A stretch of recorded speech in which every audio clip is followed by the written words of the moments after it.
We'll find out today. Or in a few seconds. Let's do this. Where are we at in the saves? Okay, so this is right when the mission began. Okay, cool. Go ahead. What? We need bunkers and siege tanks defending that laser drill. We got no chance of claiming the artifact without it. Who wants some? What's going on? Armed and ready. SCV ready.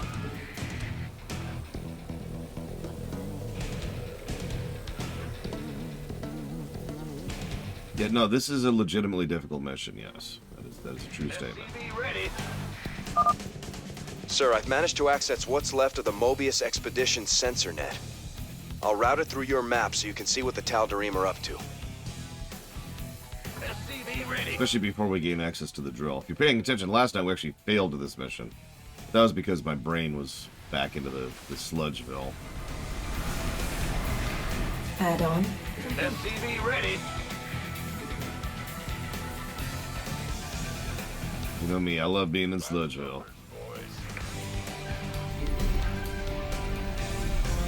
SCV ready. Well, congratulations, Act. I hope you feel better. And the consequence of that action. You gonna give me orders?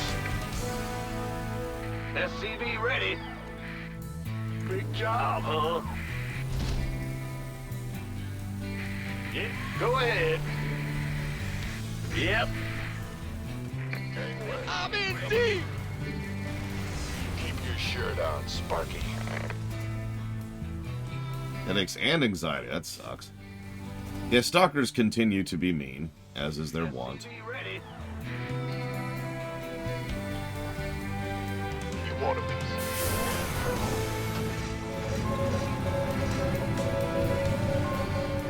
SCV ready. Huh? It's your dime.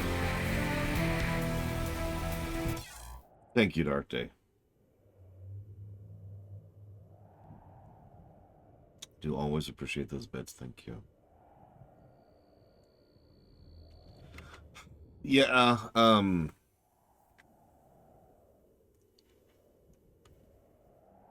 between pay full price or buy now, pay later, which would you go for? 99 times out of 100, I will go through for pay full price now. Like, that's pretty much always my approach there. Quest 11. Yes. And the Doom block. Thank you, Dark Day. Again. Appreciate you. It's okay. There's a chance that once the pain pills finally kick in, which will be in about half an hour, that the headache will fade and I'll be able to operate at full capacity. Sure, Blade Travel. No, I can't explain. We'll get there, though. Don't worry. It's actually not going to be as long as you think. Not enough minerals. Until we get there, I mean. Who needs shields? We got this.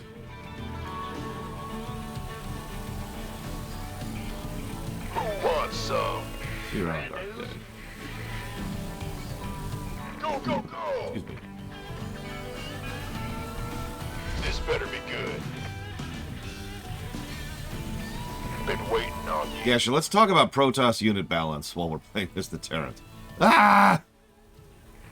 This better be good. That's just the norm, right? That's just where we're at with that. Coming through. You want a piece of me, boy? Armed and ready. This is actually the attack that killed us last time. Which I don't mention for any given reason. Who wants some? Go, go, go! What happened to Acapulco? Why not? Yes, sir. What's going on?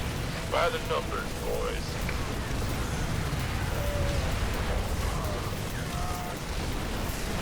I'm on it. Ah, hurricane. Got it. This better be good.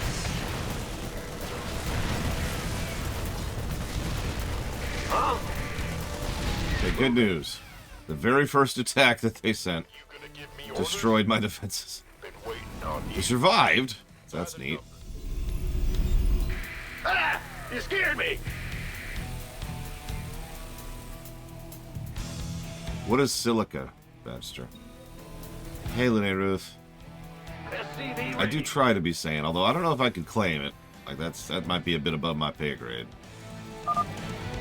You would desecrate that which belongs to the gods. Shut up! Not be born by the Sir, those are Protoss Archons.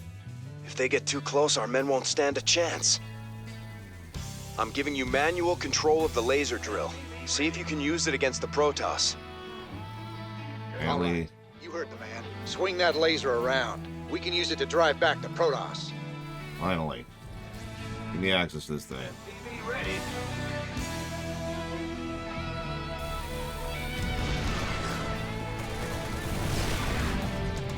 I was gonna say, this one requires aiming. SCV That's gonna become a lot of this mission. It's just aiming this stupid thing. God damn it! And we just lost a tank.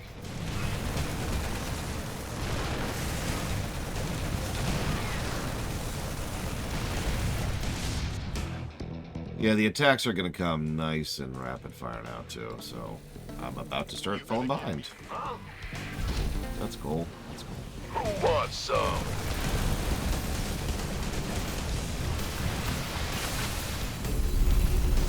Happy birthday, Elizar. Hope you're doing something fun. Not, you know, sitting here watching me. It's your dime.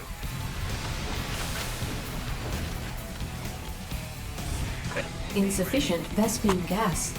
God damn it. Ah! You scared me!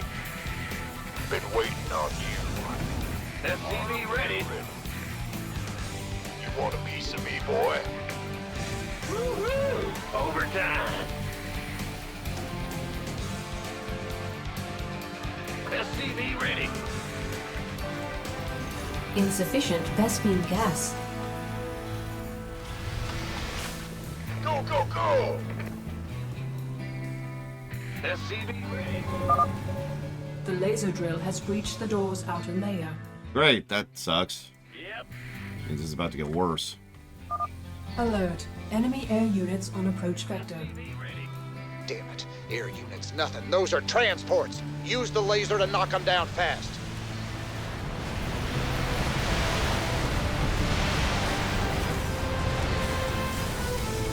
Where does it hurt?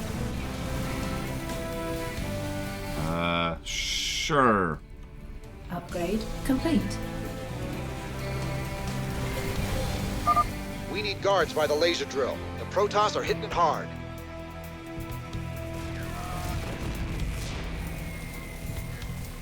Go ahead. Armed and ready. Shoot. Is it critical? Give us your best shot.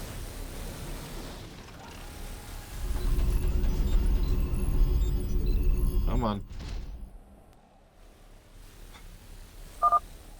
Sir, I'm picking up the energy signatures of several Protoss relics in the area. I'm marking them on your map.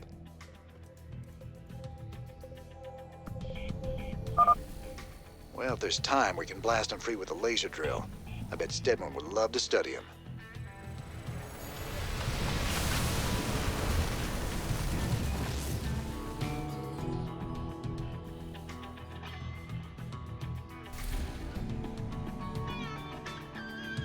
Base is under attack.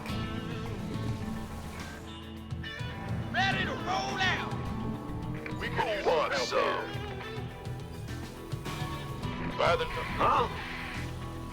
Yeah. SCV ready. SCV ready. Yep. Armed and ready. Go, go, go. SCV ready. SCV ready. Been waiting on you. SCV ready. SCV ready. This better be good.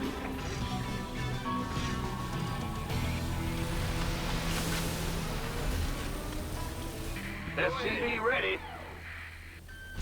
It's your dime.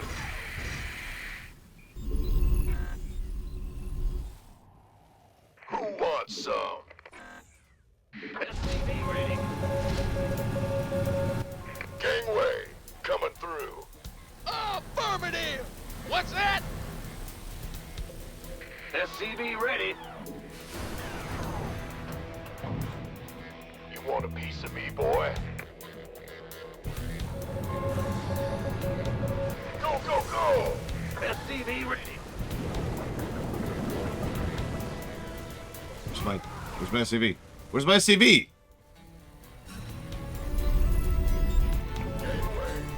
SCV ready. Additional supply depots required. Armed and ready. Here. Damn it! Additional supply depots required. Yes, sir.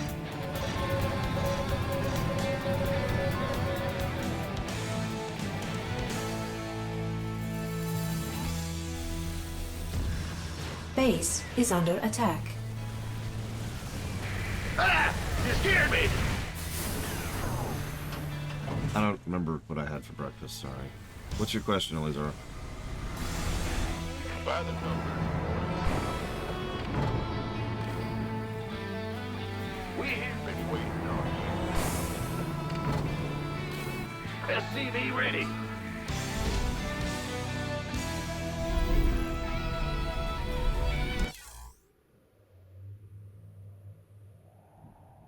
A rumination, the easiest way to explain a rumination is every time I play a game or watch a movie or watch a show, I sit there and I take notes and I research the behind the scenes and the makings of and little anecdotes, all kinds of stuff that might be interesting to talk about. And then I sit and I talk about it in an organized fashion, usually behind the scenes first, and then gameplay, and then story, for example. That's a rumination. The best way to think of it, though, to skip the actual format of it, is imagine you just watched a movie, okay? And you, immediately after watching the movie, you sit down with a friend and you just want to chat about it. That's the mentality that goes into a rumination. So as you can tell, that has absolutely nothing to do with what we're doing here. I'm actually going to grab a save. The attack waves are just non-stop. Just absolutely non-stop. Haven't been able to do anything. I'm still just defending. All I'm doing is just sitting here trying to survive. Lift, lift, lift, lift, lift, lift! Gangway, coming through. Mineral field depleted. Probably Blancheval. And they're never coming back, to be extremely clear. That's not a joke. That's not a meme. Ruminations are dead, and they're staying dead. And I'm sick to death of people asking for them to come back. So they're staying dead. They're gone. Any questions? Where are you? Okay, you're right there. Bad news. You both stay there. Sir, more air units inbound. I swear to God. Or they'll keep dropping troops right on top of us.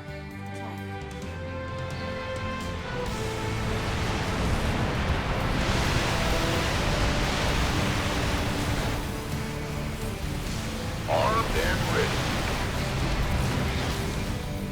Our SCVs Oh, are oh. under attack.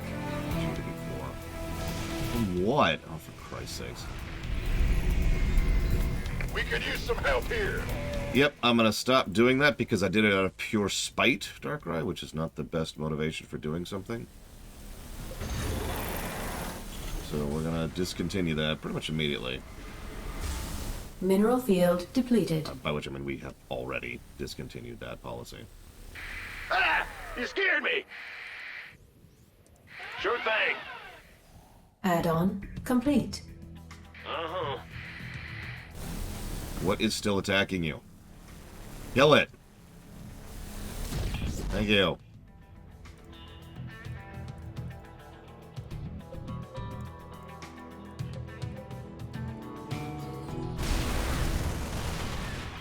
Ready to roll out. What's our target? Load up! Huh? Go ahead. No, this is just a very difficult mission. That's all. You'll notice I've just stopped talking. The laser drill is now cutting through the door's thermal barrier. That sucks. The more we progress into the mission, the harder the enemy attacks come, so I actually don't want to progress in the mission. But I don't really have a lot of choice in the matter. This better be good. Actually, that's not a bad idea.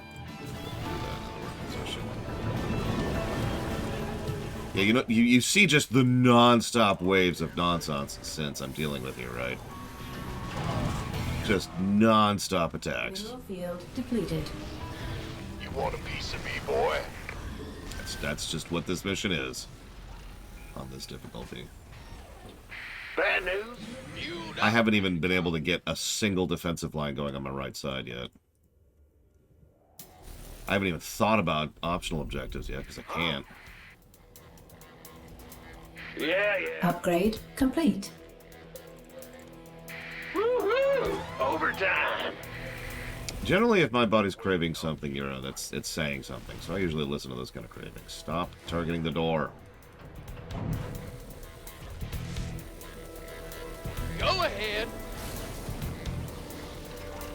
Who wants in the rear with the gear?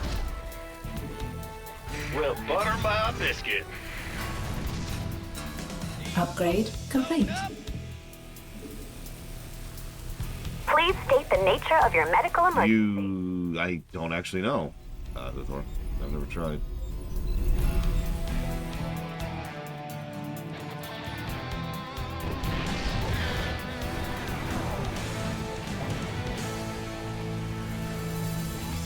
I am tired and I have a headache. Thank you for asking.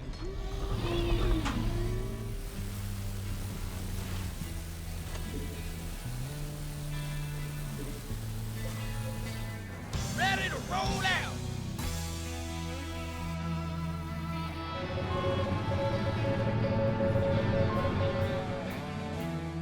The Base. problem is, you see how I keep having to queue orders? That's pretty much how you have to control the drill here. Big job, huh? Yep.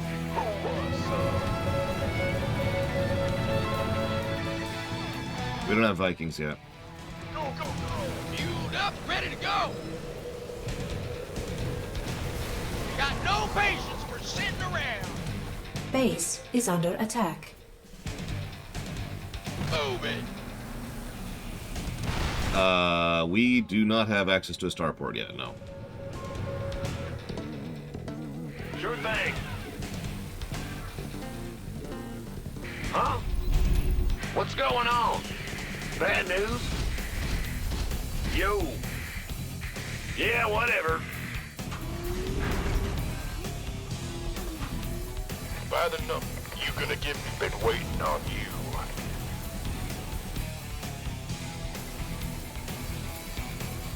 I don't blame you, Spartan. Well, I was told literally today in a comment that, There's another wave of air units heading your way. These guys just won't give up. Stick it to them, boys. I was told literally today that Brood War has better mission design than Starcraft 2, for reasons I'm not even going to go into right now. The turret upgrade's certainly earning its keep. Upgrade complete. SCV ready. Are you going to actually do what I told you to? Those freaks are smashing up the laser. Do something. Why not? There we go. SCV ready. Unacceptable landing zone.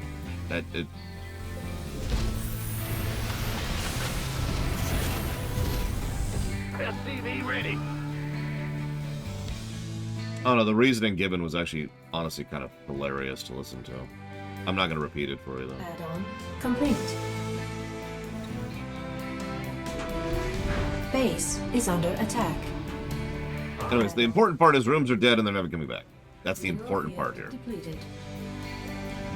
The more people constantly whinge about Ruminations being gone, Is under the attack. more that's going to become a thing. Any questions? Okay. I need 1, 2, 3, 4, 5, 6, and then SCV ready. 8.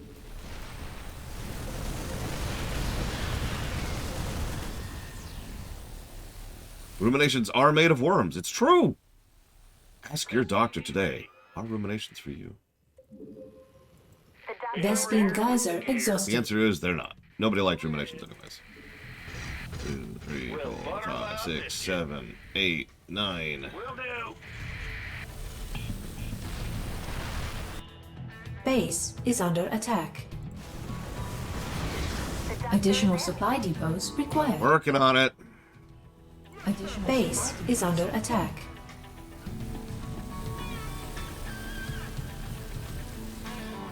Yeah, the fact that gas just stops at a certain point. Just boop, empty. Yep. Those three are now just Rear. Go ahead. dry. Sure thing. I should do that. I should make the bot command for ruminations. They're dead! And that's all it says. It's just, they're dead! Thermal barrier breached. The laser drill is now Okay, so we're gonna start pushing a little bit here. Now, like 20, 30 minutes into the mission, it's time to actually start doing something. Destroy them.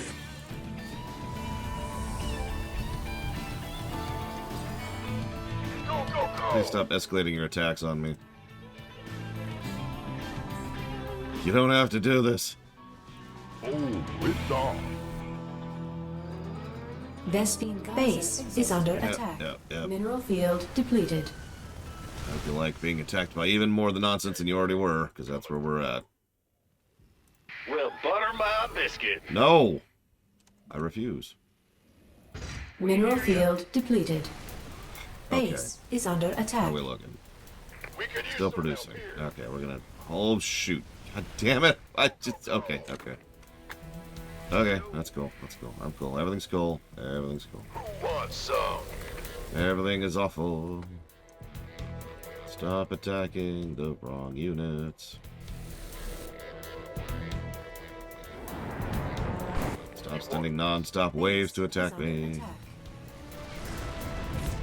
What do you... Feels like you asked me a question there. Or worse, asked me if you could ask me a question, and we all know what we think of that. You gonna give me orders? Big job, huh? Vespine geyser exhausted. Standing by. Okay, This better Base we is have a small ball. It's not a great one. But it's fine. And then... two. We're gonna save now that we have the ball. I'm damn ready. That's right, we gotta apologize about asking a question. Very important. Waiting on you. We gotta Canadian this. The doctor is in. The doctor. Yeah, so we're gonna go scooch over here, get us some vision. By the numbers, What's boy. the objective for this one? 50 Protoss structures. Doesn't matter how you do it, just kill 50 Protoss structures. I don't think we're gonna manage that. But, you know what, whatever. Go, go, go. The doctor is in. Anything to slow down that progress. The doctor is in. Yes, sir. It's gonna take too long. You gonna give me orders? mineral field depleted. You want a piece of me, boy? Base is under attack. Honestly, if the drill auto-targeted, this would be Want a some? much easier mission, I think. The fact that you have to manually target so much does kind of drag it a little bit. Go, go, go.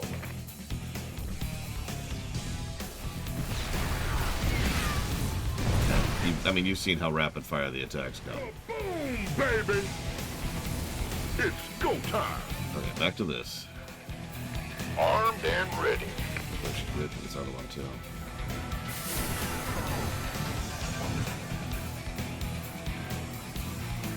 Come on, give me vision. There you go.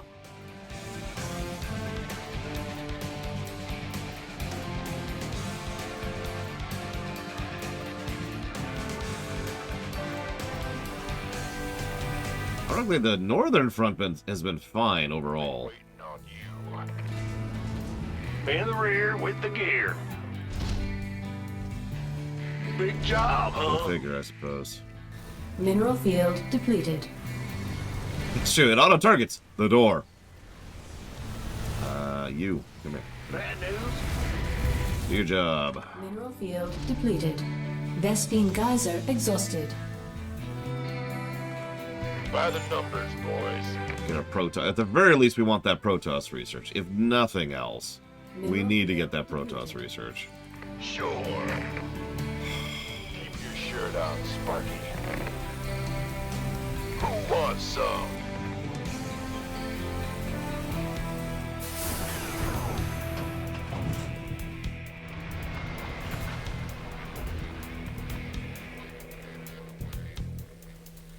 Aye, aye, sir.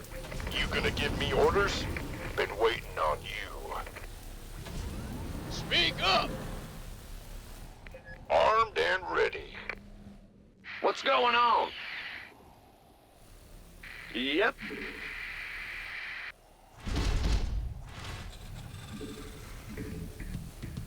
Huh? Mineral field depleted. Orders received. That would be an interesting feature. Got it. Oh, yeah. 10-4.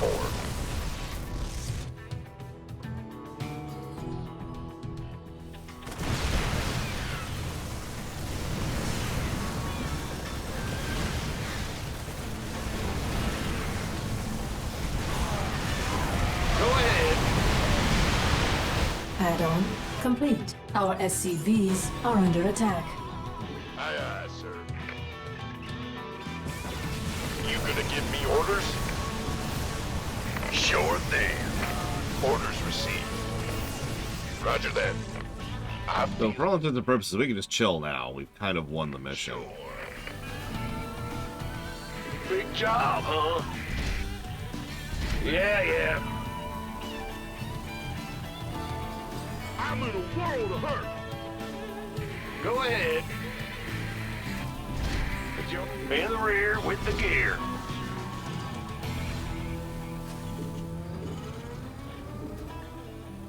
Ah! You scared me.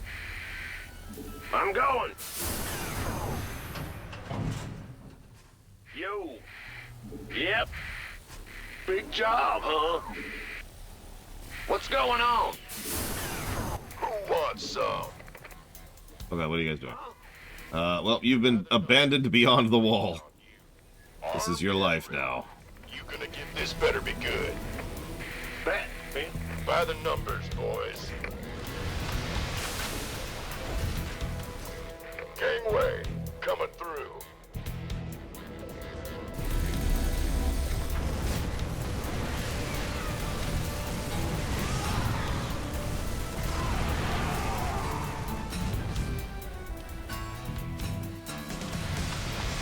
You want a piece of me, boy? This better be good.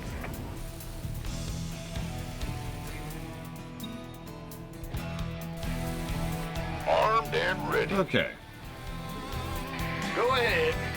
Bad news? By the numbers, boy. Who wants some? Okay, so let's grab a save here. Jesus Christ.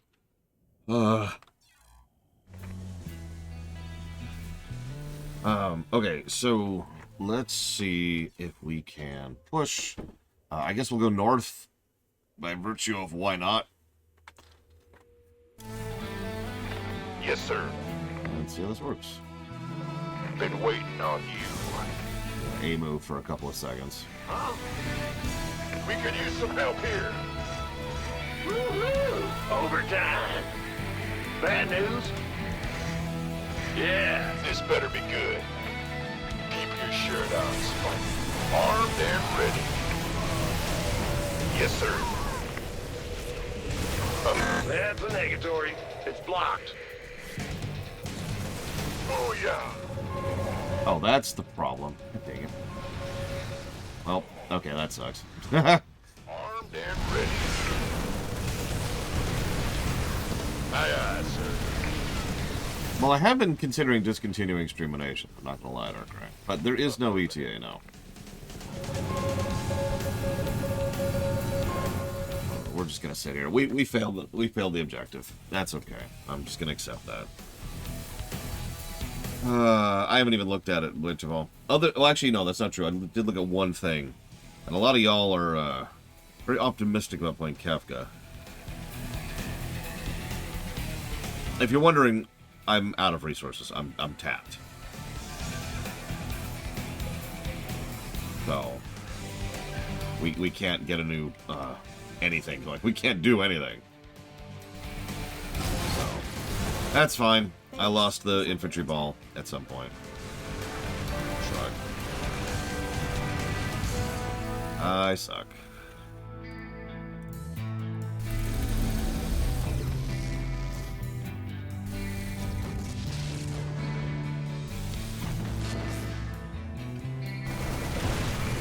That delay in between firing is hysterical.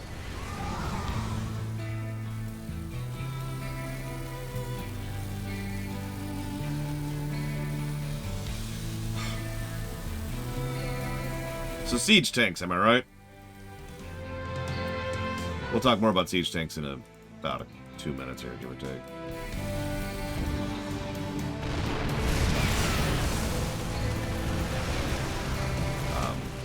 They're mostly the same unit as before, but the reason I want to wait is because I want to talk about the upgrades we get once we get back to the ship.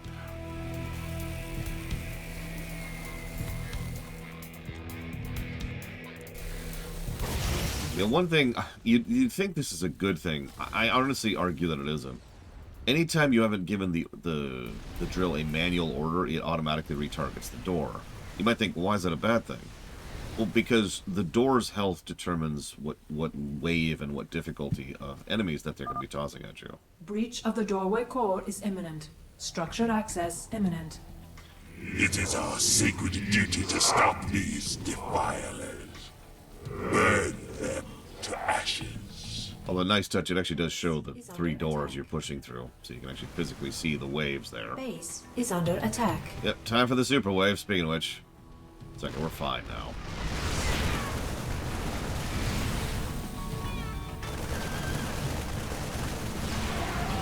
Yeah, one of the techniques that I've seen people use, which I failed at.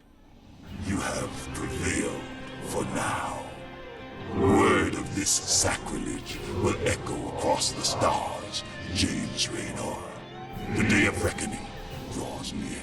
These artifacts of yours seem real popular, Tychus. What do we care? As long as the pay's good. Really? I'd say getting vaporized by the Tal'Darim definitely counts as diminishing returns. So one of the strategies... Failure. One of the strategies you can use is to get a little bit of vision and use that, especially if you have flight units at this point, and use that to manually target all over the place. Pretty much just to slow down its progress on the door. Targeting your own units doesn't really work all that well because it will just evaporate them too quickly. But yeah, this is a mission that I normally like to do later. But everyone's like, do this one now! So we did it the hard way. So thanks for that.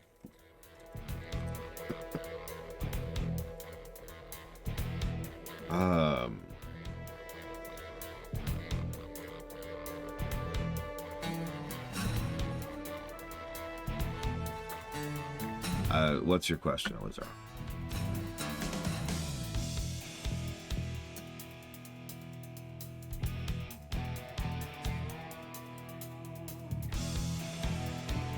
I don't even see the question. I don't even see it. Oh, there it is. Don't understand. The Walt is so strong against a laser drill. What are the materials made of? Probably some kind of sci-fi super dense materials. As for why the Terrans and Protoss don't use it, they probably can't.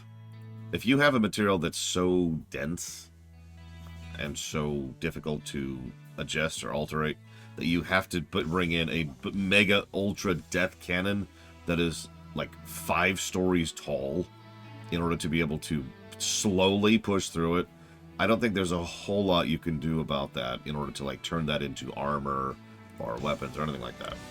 Yes, that is a Xel'Naga wall we were just pushing through.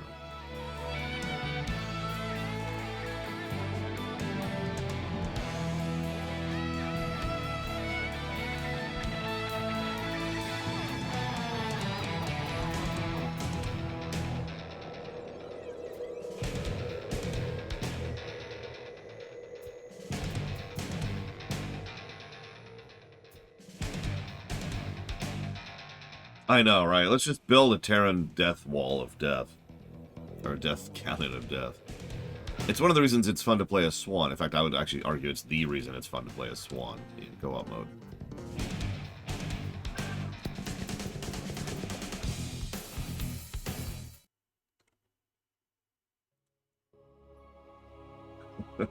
Pretty much complete noob.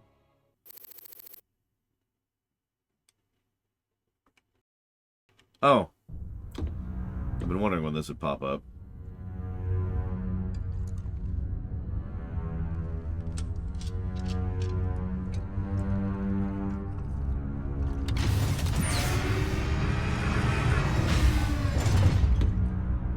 I said this before, this caught me completely by surprise, and just made me grin from ear to ear when I first saw it. First time I played this game.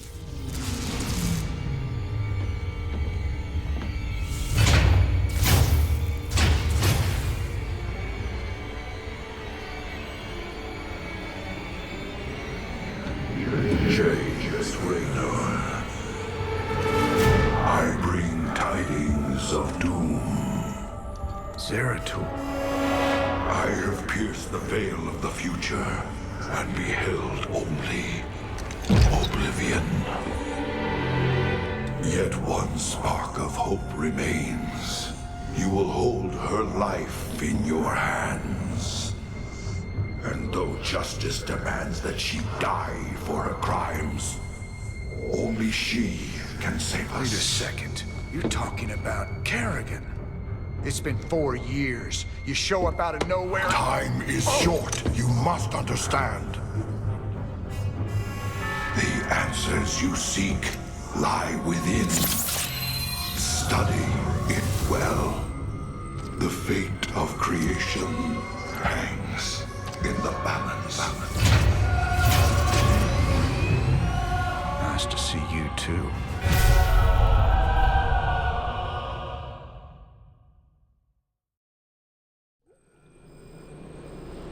I've heard of these Ehon crystals before.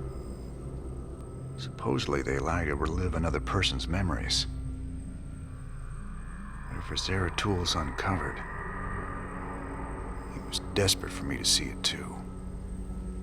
Well, here goes nothing.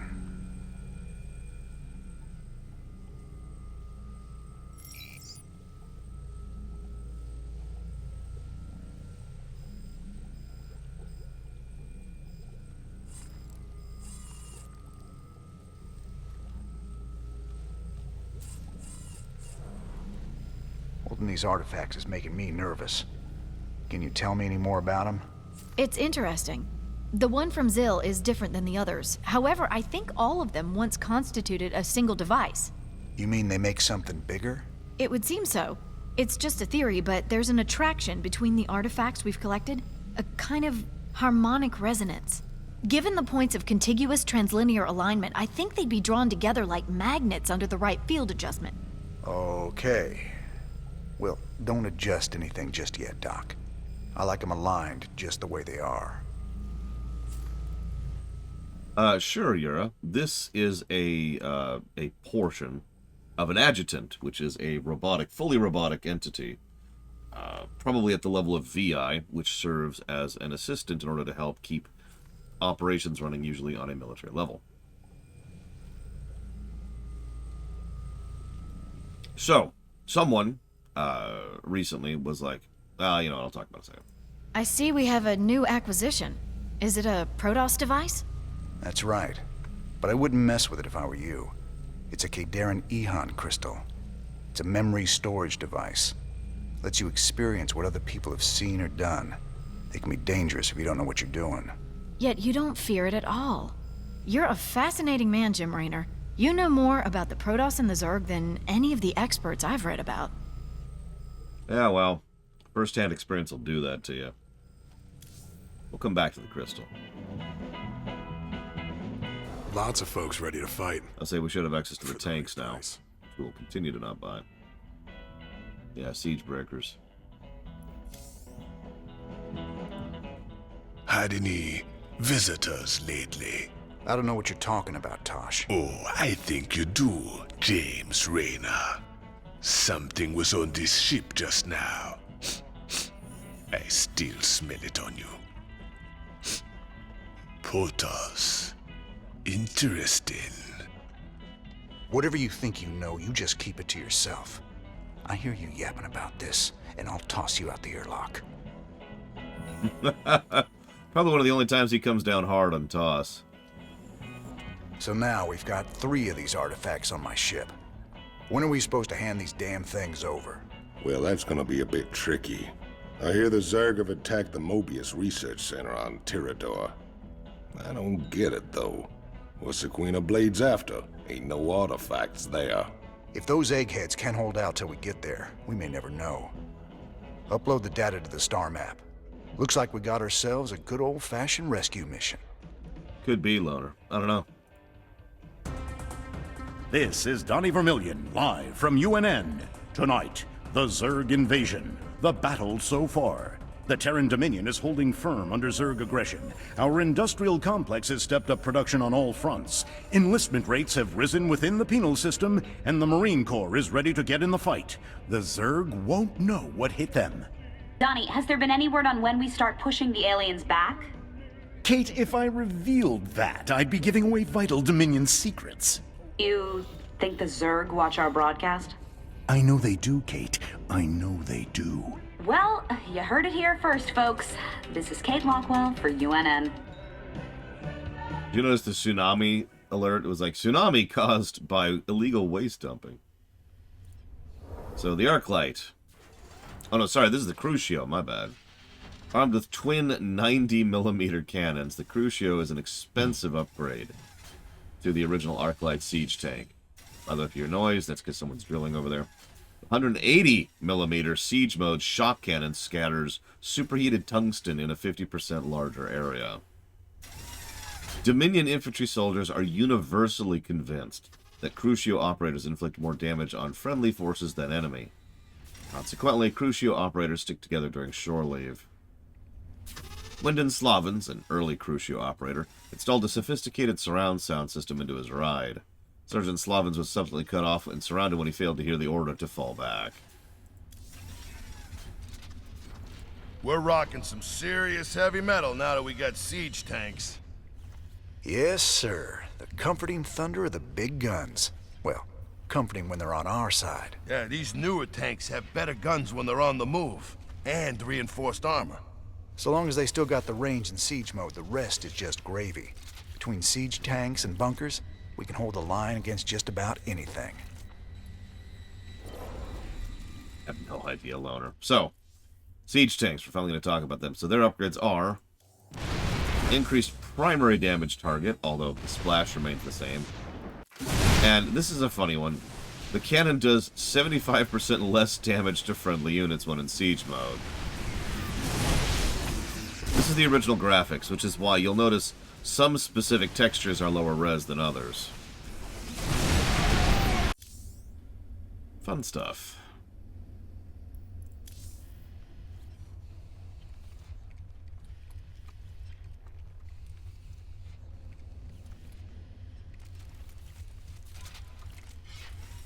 Yeah, for a game that came out 13 years ago, it's not exactly shabby.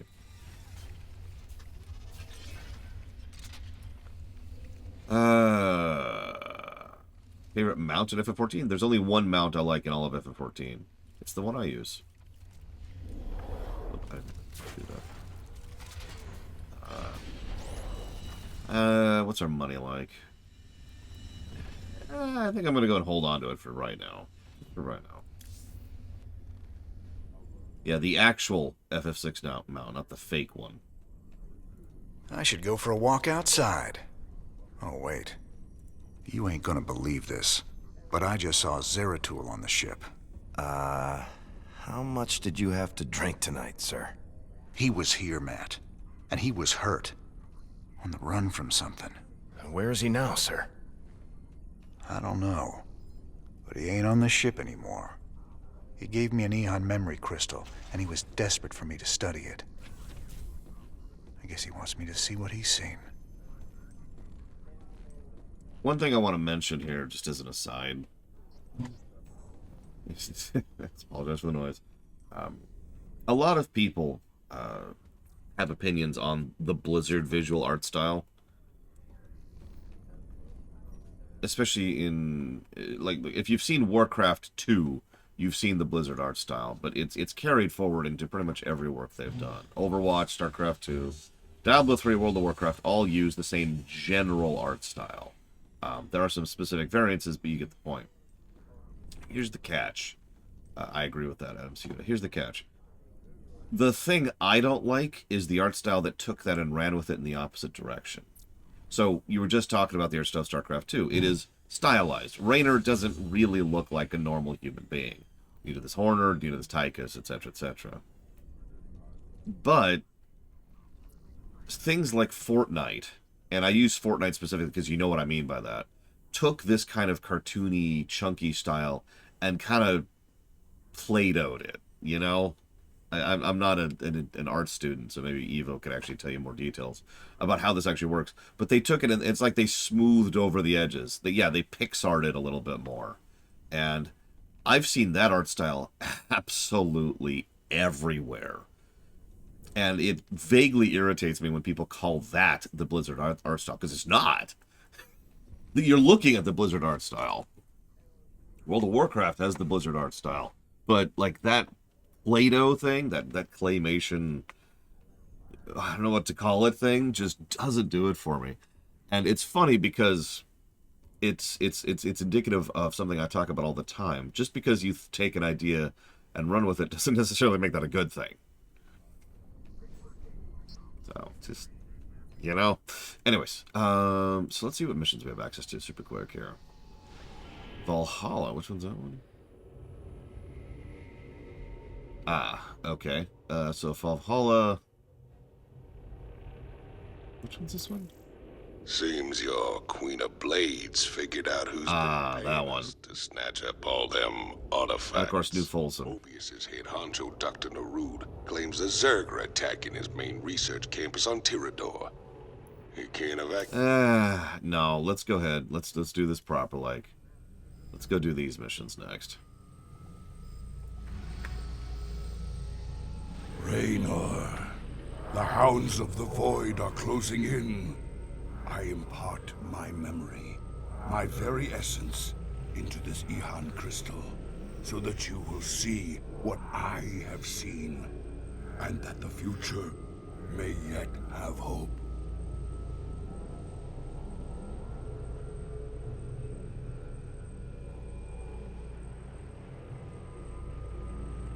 So, yeah, you notice we get Protoss and Zerg research for doing these. So, surprise! Someone, yesterday? Day before? Was like, this game sucks!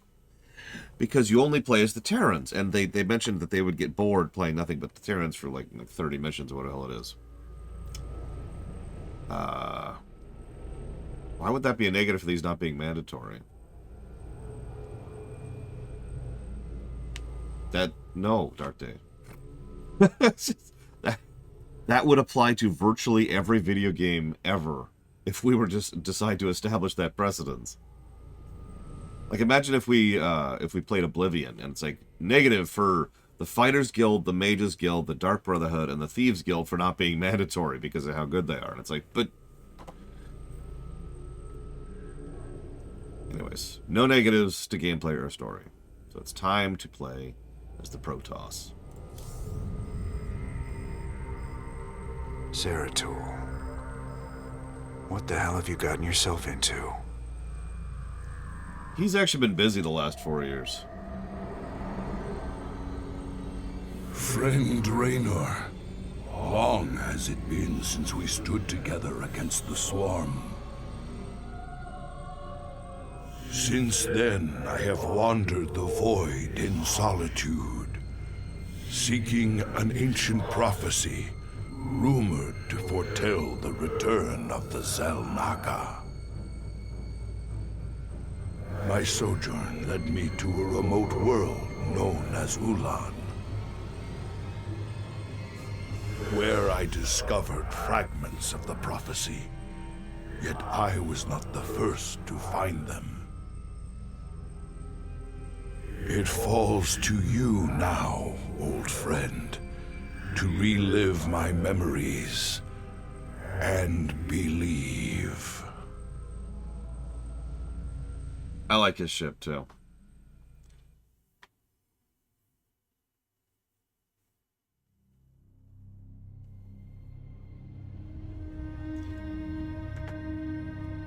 So,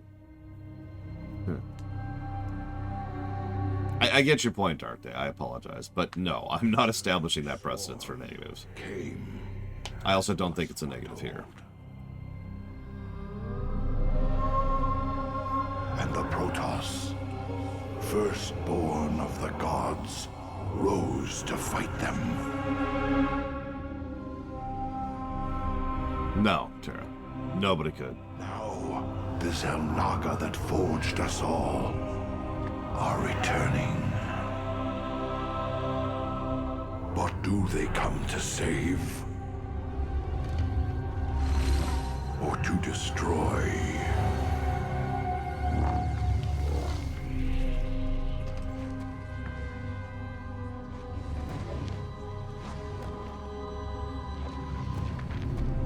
For the record, I like Zeratul's new look. Of course, I like all the new looks. What the hell do I know?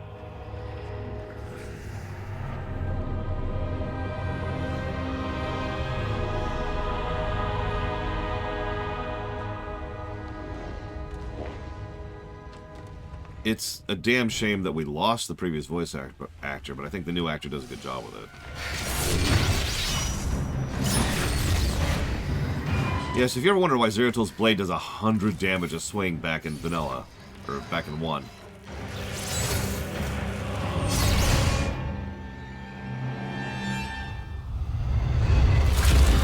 A little bit too much of slow-mo, though, I will admit.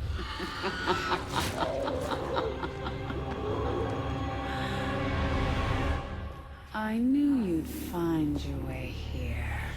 Eventually. Your very presence defiles this place, Kerrigan. Do you hear them, Zeratul? Whispering from the stars. The galaxy will burn with their coming. Perhaps.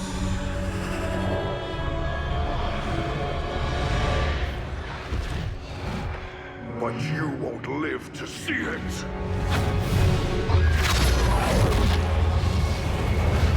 Please. Our petty conflicts mean nothing now. The storm is coming that cannot be stopped. Fitting that we should face oblivion together. Never!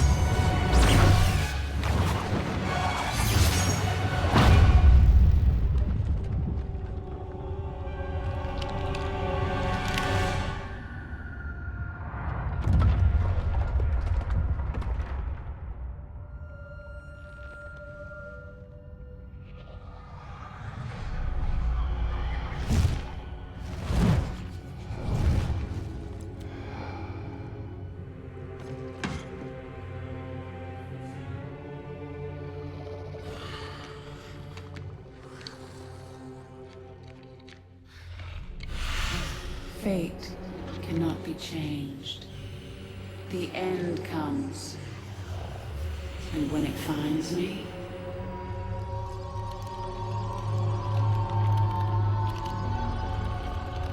I shall embrace it at last.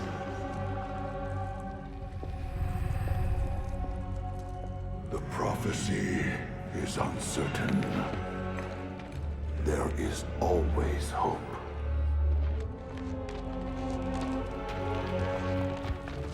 Oh no, it absolutely sounds like she's ready to die. But that's because she's the Queen of Blades.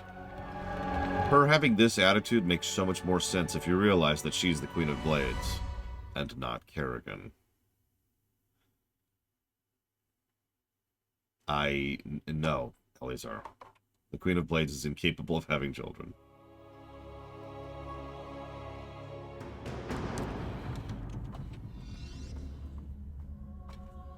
So, we're playing a Zeratul.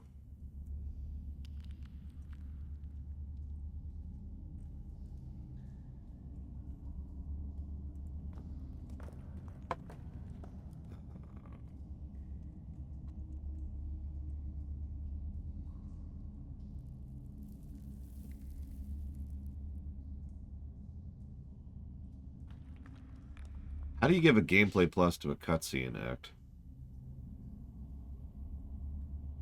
I know, Krenzler.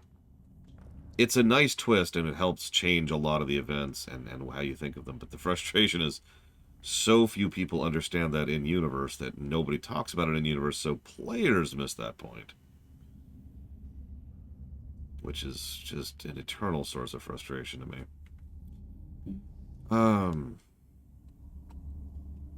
Ignore Huthor. He's headcanoning. Let's see here. So...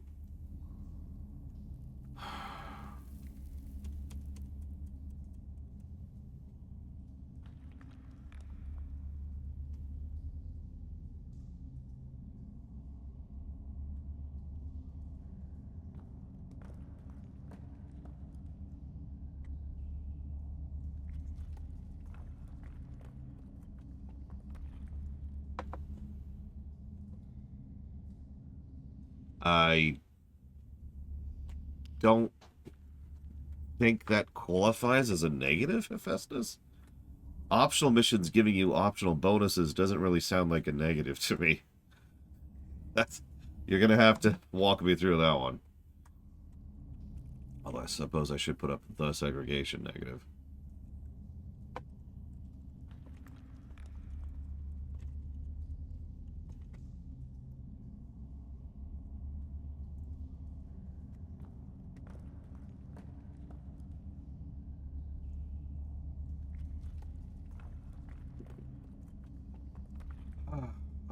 Okay.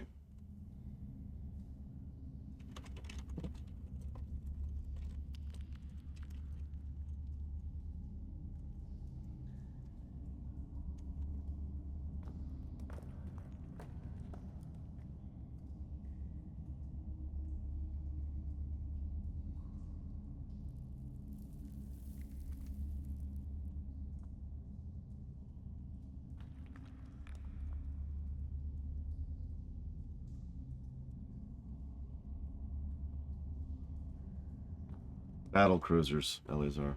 You address me? I will fulfill my calling.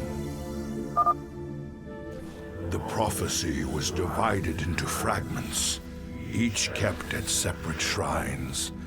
I must gather them and depart this world quickly. Notice his damage is still 100, by the way. More versus armored. This chasm is vast. It is fortunate that I can phase through the shadows to the other side. En Arudin Rashagal.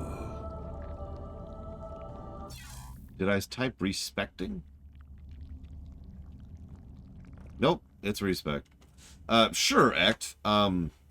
You do not have enough resources to buy all the upgrades in a given campaign. Some of those upgrades are not as good as the others, and there is no respec option. There you go. There's the negative. We must not hesitate. Notice he has no mana bar, by the way. He just has cooldown.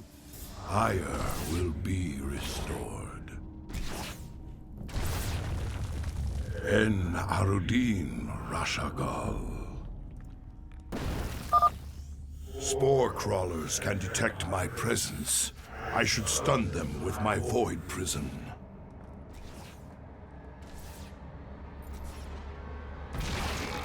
En Arudin Rashagal.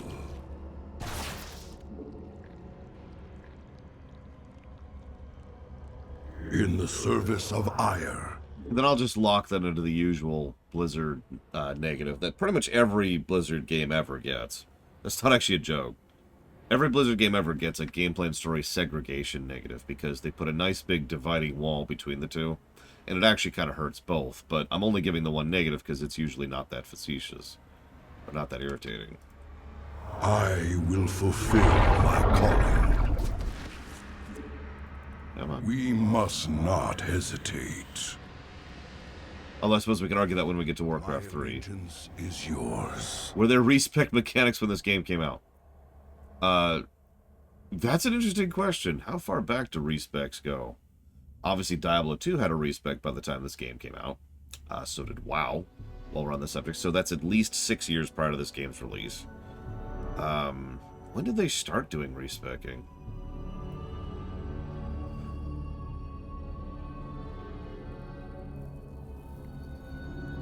No, I know, Dakota. I'm just processing. Honor commands. Ire will be restored. Glory to the firstborn. No, here's the swarm. That's... I'm asking about the first video game ever to include a respec. En Arudin Rashagal. Ever. Historically speaking. In the service of Ire. Although, as the saying goes, whether or not they had it doesn't really mitigate the negative, right? Across the chasm, it must be destroyed. Lord. My allegiance is yours. That's a good question. The Elder Scrolls games still don't have a respec option. Harudin Rush. That overseer can see through my cloak. I'd best stun it with my void prison. Does Borderlands 2 have respecing? And follow-up question, when did Borderlands 2 come out? Salak. Glory to the firstborn. What's the achievement for this one? I think I've gotten this one, but... Without suffering life damage, I'm probably not going to manage that. The first fragment of the prophecy. Soon all will be made clear. Okay, so Borderlands 2 came out after this game, so that doesn't count. Why not surrender yourself to oblivion, Zeratul? Wouldn't it be better to end your struggle now than witness the final, agonizing moments of your species? The foreboding prophecy. Wait. So much for Kerrigan's reprieve. Ire. For Shakuras. You're back, Maknul. We must not hesitate. That's correct, but I'm pretty sure that patch... Exalted One. We are here in the service of High Templar Karas. He is nearby. Your presence is most welcome. Let us keep moving. The point is, I'm pretty sure 1.10 still predates World of Warcraft. I could be wrong about that, though. When did 1.10 come out? Either way, I think the furthest back respec I can think of is WoW Vanilla, which is 2005, or technically 2004, or D2 1.10, whichever of those is earlier. Either way, to fully and formally answer the question, I have a massive headache, Magister. It's actually fading, but it's one of those things where you can tell the headache's still there. It's just the pain meds are dulling it a little bit. Either way, respec definitely predates this game by a minimum of 6 years. So, state thy bidding. Stalkers. They're dragoons, a little bit less tanky, and a little bit more faster attacking, and they have blink. I will erase the... Permit us to destroy their defenses before we proceed with the shadows.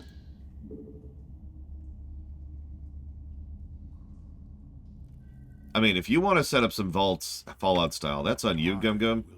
You require my skills. I'm gonna walk away from that. They're also anti-armor. Is the void. Another 4 damage versus armor. I am the voice of the eclipse. Very wise. For the reckoning. I mean, respeccing's kind of an interesting question.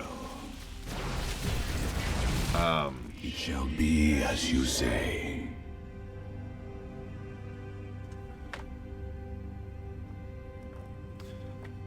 Don't think I could think of an example of a game that should have respec prior to that line, to the 2004 line. Can anyone think of one?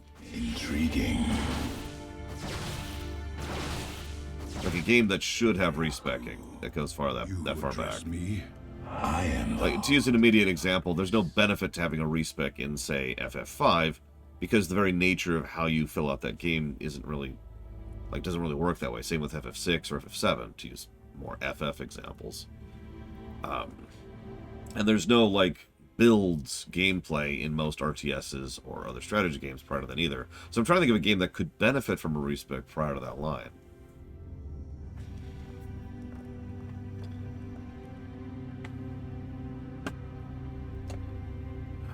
Diablo 1, maybe? I serve for now. Morrowind. Shozak Maknos. I will erase the demons of the past. No. Commands. Not what I told you to do. Original Baldur's Gate? Yes. Like a game where you, I guess that makes sense, because then, you know, a respec in that case would be changing your class, like you can do in Baldur's Gate 3, for example. Pokemon, actually, that's a really good point. Pokemon actually has a respec mechanic, although I don't remember when it showed up. I don't remember which Pokemon game added that. Harudin Rashagal.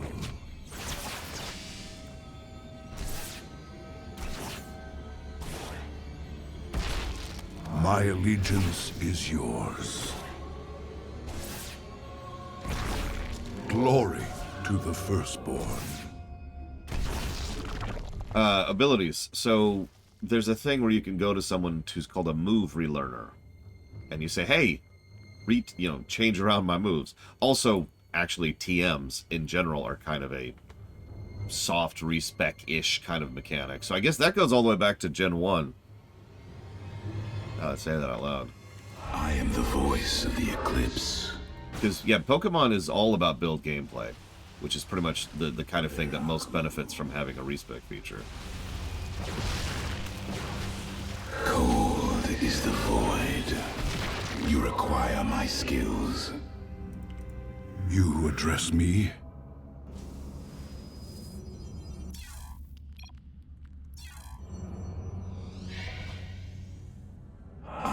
We are one with the shadows. Yeah, no kidding, Five. There's a lot of info and game problems in the Pokemon series. That patrol even of recently. lords must be dealt with cautiously, or we will be torn asunder. So the move Relearner exists in Gen 3, and TMs exist in Gen 1. Depending on that, so that feels like that's actually the predecessor for respecking, because TMs aren't quite respecking, but it feels like the genesis of the concept.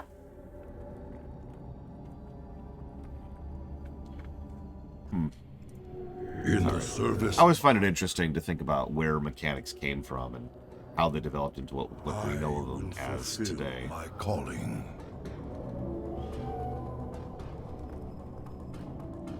Well, that's I just said this, Fife. Well, yeah, that's another thing. A lot of historical mechanical stuff goes so far back. I've said this before. You can rewind a lot of video game history literally to the 70s. But by the time you get back there, the definitions are so broken down and so basic that, like the TMs thing, they barely recognize what they would eventually become.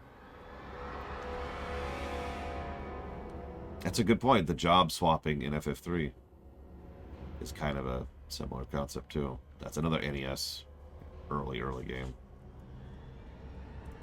In the service of ire. En Arudin Rashagal. Interesting. Okay. I am the voice of the Eclipse. Shozak Maknul. Sukdash. I don't know anything about it. At least not off the top of my head.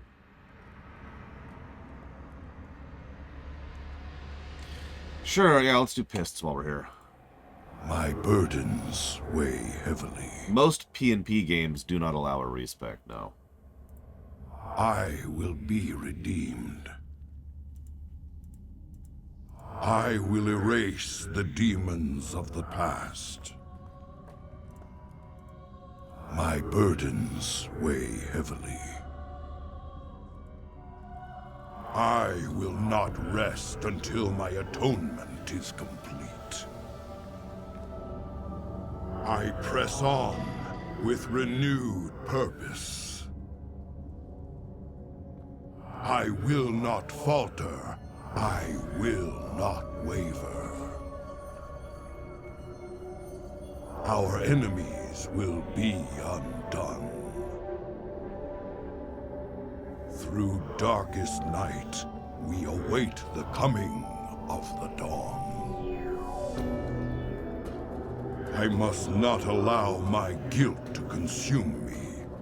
I will find a way to set things right. Retribution will be swift and absolute. Hesitation leads to defeat. You address me? Cold is the void. State thy bidding. I am the heart of darkness. We are one with the shadows. My heart is colder than these steel limbs. Twilight comes, as it must. We are all but shadows in the void. I hear the call of the stars. Night falls, and so will you. I am one with the darkness. Ouch. That hurt. You look better in the dark. Don't blink, or you'll miss me. Now you see me, now you don't. Oh, wait. Here I am. You went to bed early last night. I see you turned off your phone. You never return my calls. I'm your biggest fan. Restraining order. What about our love? I have pictures of you. Hundreds. You require my skills. Yeah, if it's not obvious, if that sounds like it's coming out of nowhere, it's because they're called stalkers. State thy bidding. Although that first one actually caught me. I am one with the darkness. Oh! Okay, sorry. So we move unseen. Very well. It shall be. We are one with the shadows. Cold is the void. I will erase the demons of the past. Sure thing, Act. Allow me to take a firm stance by saying that the Hyperion is just the best. I'm sorry. It's an amazing ship. What do you want from me? There. Matter is now solved forever. Has Blizzard have too many redemption arc stories? Are they overused? The first one is up to you, but are redemption stories overused? No. Redemption stories are misused. That is the correct way to phrase that. There is nothing wrong with a good redemption story, even if you do it in every single story you do. The catch is that word, good. I am the voice of the eclipse. Very wise. For the reckoning. I can think of a few. Hang on, let me sit on that for a second. So I've only got one good redemption story in my head from Blizzard. Let me think about that. I serve for now. Well, the one coming in this very game isn't a redemption story, which is arguably the problem. It shall be as you say. I am the heart of dark. I am the voice of the eclipse. We are the shadow. State thy bidding.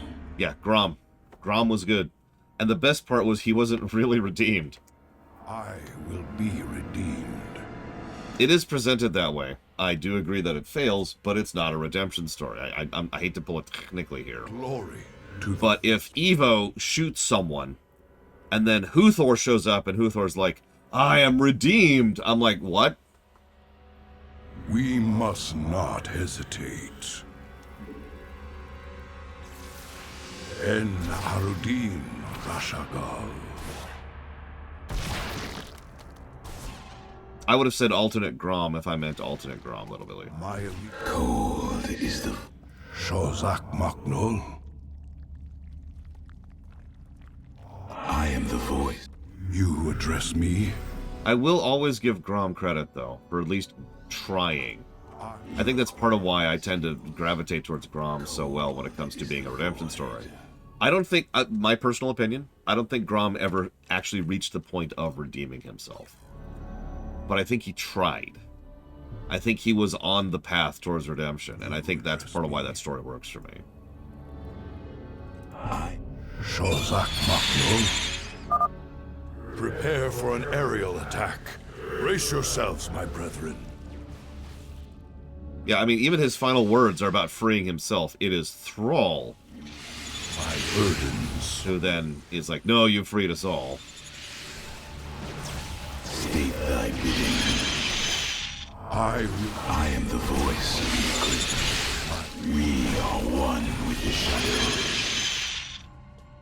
Cold. I will be. We're not actually there yet, Act. That's why. I swear it'll all make sense in a bit. I will erase. I am the voice of the eclipse. You address me?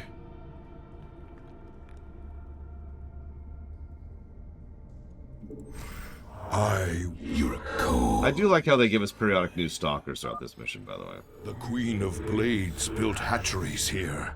She seeks to subvert this sacred world. I shall put an end to that plan. Look. Play some Metal Gear Solid here. Restored. In the service of Ire. Glory to the firstborn.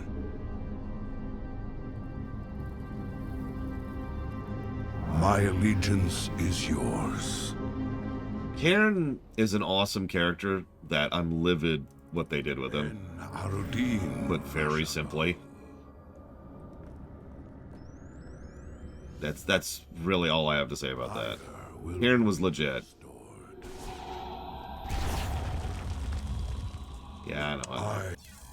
We actually do this. You will fulfill the best usage of Cairn they did in WoW, in my opinion, is actually in an optional quest in Cataclysm.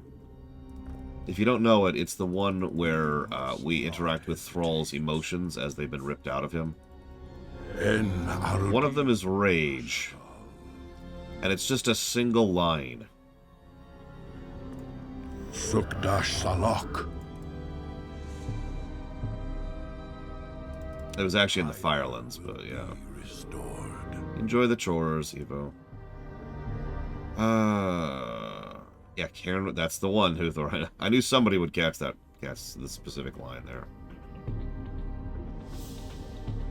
I am the heart of darkness. For the reckoning. I am the heart of darkness. Very wise. Shozak Maknul. I am the voice of the... I really liked questing in Kata. I know not everyone does, but it's just vaguely irritates me how much of a bad rap Kata got, for how good it was. I have said for years, I have no evidence of this, but I have suspected for years that one of the biggest reasons that Blizzard backed off of doing big sweeping changes like they did in Kata is because so many people whined about it. And it's just, man. En Arudin Rashagal. And I do say whined. There weren't a lot of valid complaints that I read during Kata, amongst the noise. Nope. Ah, screw it. Let's just do this the easy way. Weigh heavily.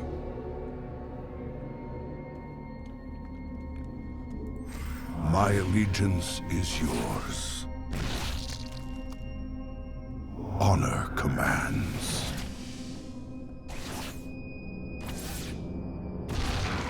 Glory to the firstborn.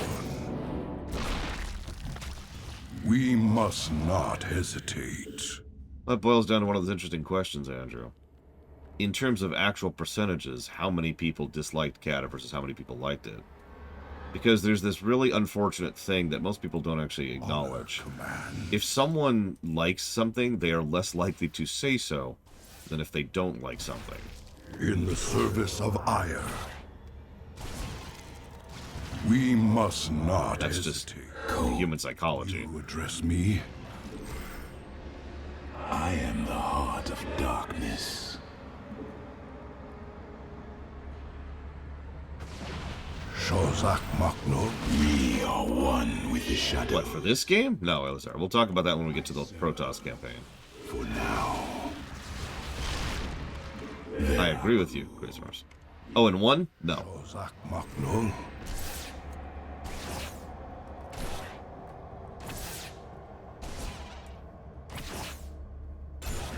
Yeah, that's another fun thing. I know a lot of people say Pandaria, one of the best expansions they've ever had, and I just failed the optional objective from the Broodlings that popped out of the hatchery. That's what made me fail the optional objective.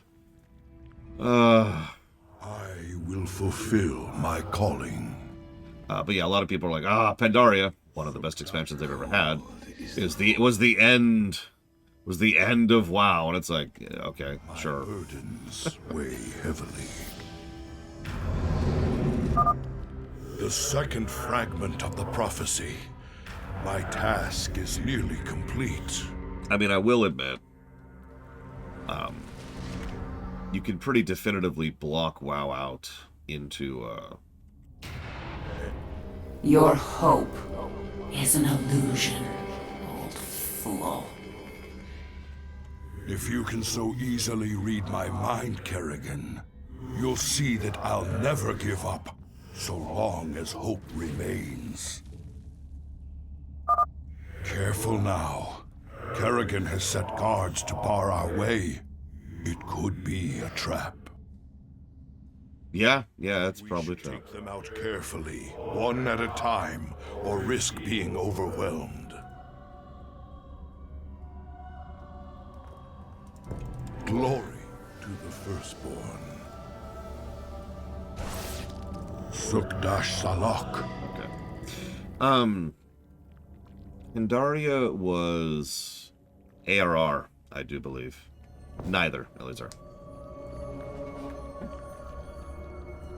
Saying something. Cataclysm, I will say this, and I know Huthor is going to hate me for this, but I think Cataclysm is when WoW became more concerned with being a good game and less concerned with being a good MMO.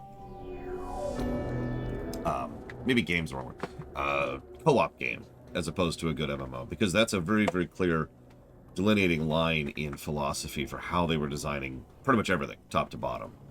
Dungeon design, quest design, class design, raid design, the progression, all of that, right? Vanilla, BC, and Wrath all kind of feel like the same, and we're kind of going for that older MMO approach.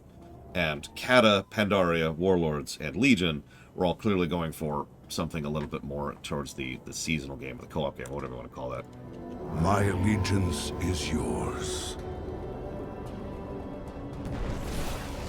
Ire will be restored. En Arudin, Russia. You're on, Kressler. Has whoever cared about any good story after Wrath? I'm sorry. I would argue that the story didn't get good until after Wrath, but that's just me.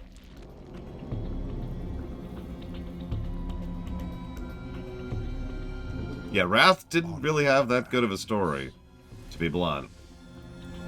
Ire will be restored. I am the heart of darkness. Had some good moments. Had a couple of cool ideas. It shall be. Had the same problem they always do. I am the void. State that you require my skills. So, your argument, Eleazar, that all of Wrath has a good story is that there's one good cutscene in it?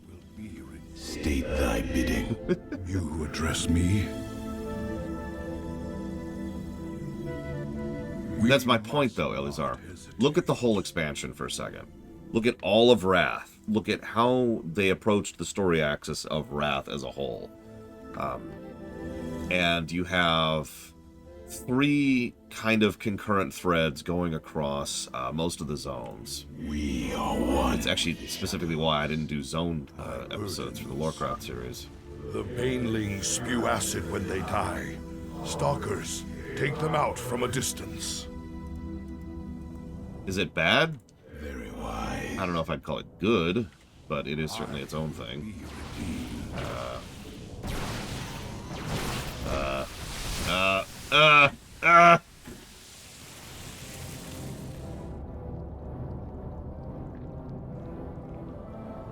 State thy bidding. Shozak Maknul. To be very clear, there are story elements I enjoy in Wrath. Quite a bit, actually. In the service of I am the void. But, I yeah. will be redeemed. There are, Glory to the... I don't know how to explain it. And my brain is slowly shutting down, so I'm going to stop trying. There are elements of Wrath that are good, there's elements of Wrath that are bad. But most of Wrath's story, just like BC's story, just like Vanilla's story, mostly took a back seat. That's what I thought, but I was going to say it first just in case. Cata was when they really tried to push. Yours. And now, Cata's... this hatchery must be destroyed if I am to keep the Queen of Blades from subverting this land. I will fulfill my calling. Sukdash Salak.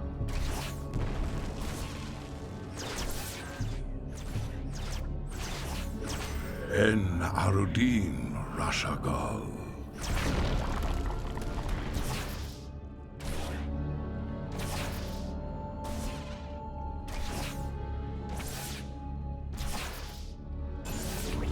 My allegiance is yours. Ire will be restored.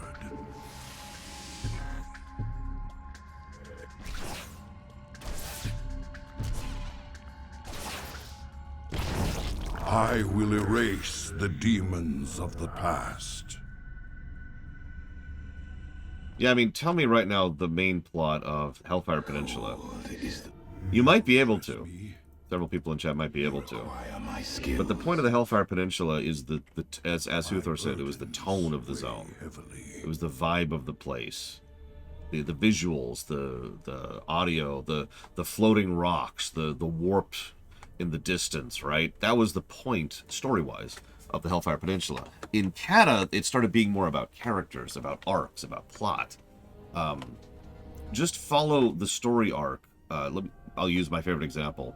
From Durotar to the North Barrens, to Ashenvale, to Stone Talon Peak, to South Barrens. All of that is one plot. And virtually every quest, even little side quests, touch on that specific plot, right?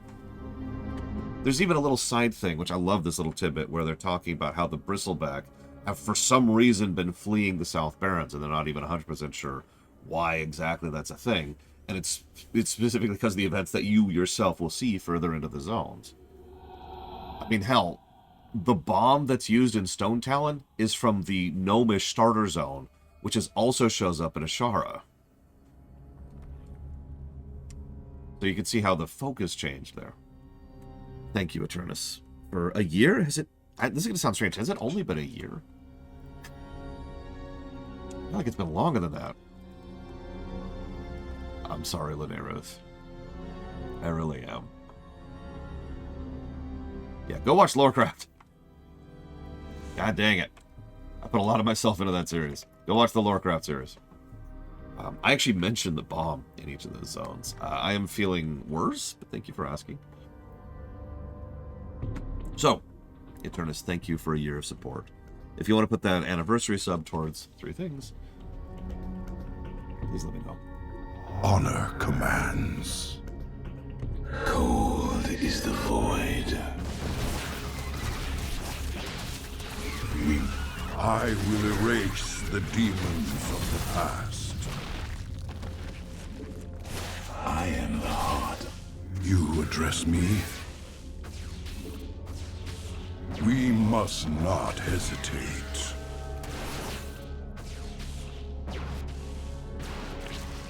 Sukdash Salak.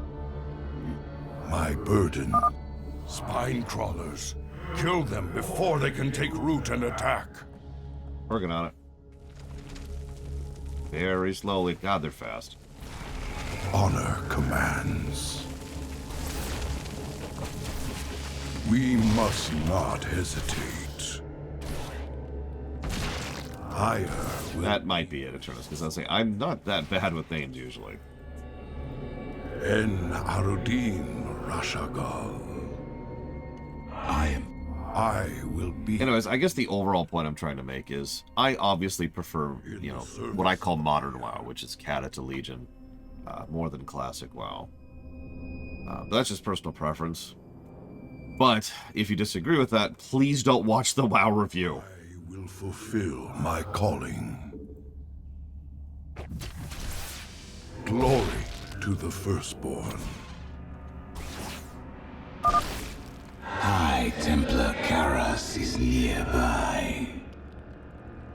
State thy bidding. You know, that's actually a good point. This is our very first introduction into the crawlers, really. Moving crawlers, that is to say.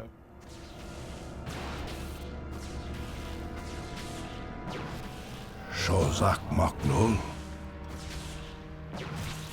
Having said that, I think there's one thing we can all agree on. That's that BFA in Shadowlands sucks. Let me go and jot those down towards FF16. R6 and oxygen not included. Thank you, Eternus. I will fulfill my calling. Glory to the Firstborn. I will be redeemed. Damn it, Eternus.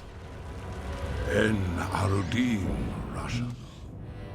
Antaro Tassadar, Prelate Zeratul.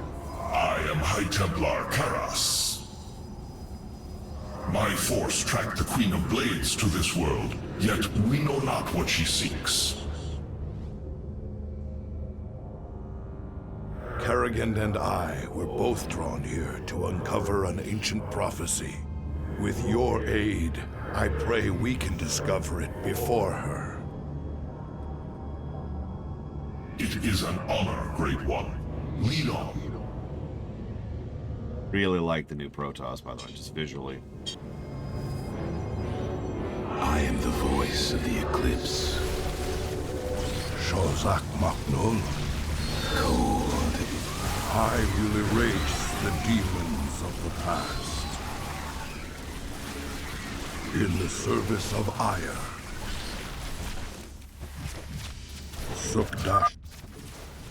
Zeratul, can you destroy the airborne Zerg? Very well. I will be with you. We are one. My burdens weigh heavily.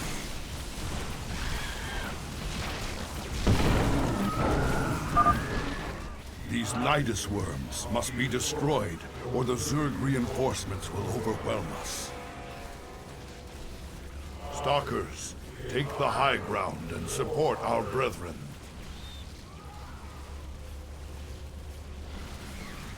Honor commands.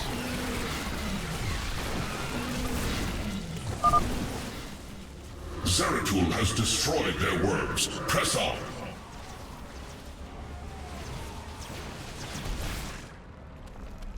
I am the voice of the Eclipse. Sorry, I think I did mute myself because Stefan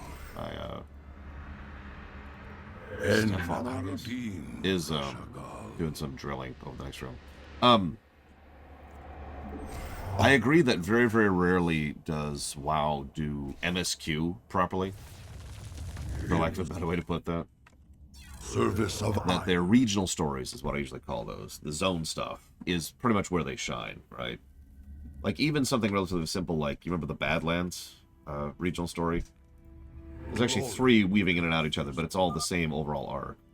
The Queen of Blades seeks to pervert this world with that hatchery. I must destroy it. Let's do this. Move unseen. Or to use something more modern, the story of the Jade Forest, which I guess isn't that modern, but I stand by it. Very wise. Zeratul. And what's really funny is they're consistently good about this. So I just mentioned how BFA sucks, right? But actually, think about several of the regional stories in BFA. Now, there's a couple of stinkers, but even on the Alliance side, which almost universally has worse story than the Horde side. For the reckoning. Just in terms of like approach and style and all that fun stuff. Even the Alliance regional stories tend to be the best part of them, like the aforementioned Drustvar. We must not hesitate. We are one with the shadows.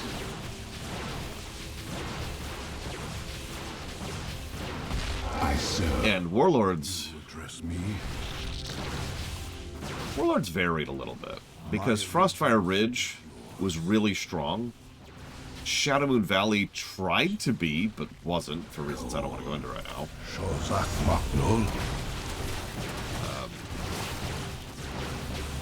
Like Shadowmoon Valley had all the makings of a really good story and just kind of flopped it for several reasons, which I'll get to later. It is done. All of Kerrigan's hatcheries are destroyed. Yeah, huh? There is yet hope for this world. Narrator. There is no hope for this world. I will fulfill. And then most of the zones in Warlords. Sukdash Salak. Guys? You address me. Okay, apparently it doesn't want us to blink back. I guess we'll go this way. Are just kind of weak. Will be restored. Nagrin should have been all about the dying Augrian Empire. And yet it was just kind of all over the place. I agree with that before. The North Zone, I can't even think of the name of the Northern Zone, just kind of like couldn't tell what the hell it was trying to be about and just kind of floundered between 2 story arcs, neither of which was really done particularly well. Gorgrond, thank you. And the Middle Zone, which I also can't think of the name of, Terrakar Forest, was literally cut off in the middle of it. Has a cool cutscene. Talador, thank you. So Spires of Arak I'm with. I liked Spires of Arak. So Spires of Arak and Frostfire are both good regional stories, but all the rest are just kind of, they all flumber it somehow. En Arudin Rashagal.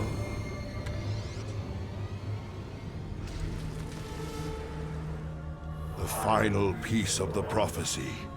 It speaks of one who shall break the cycle of the gods. Most ominous. But if the Queen of Blades seeks this prophecy, we must keep it from her. The rest is obscured. What? You might peel away the prophecy's layers, Zeratul, but you cannot outrun the doom that awaits us all.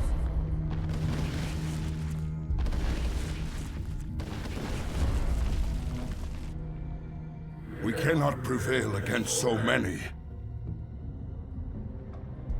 I will stand against the Queen of Blades while you escape with the fragments. I will not abandon you. The prophecy is more important than either of us. Reveal its secrets, Zeratul. The future rests on it.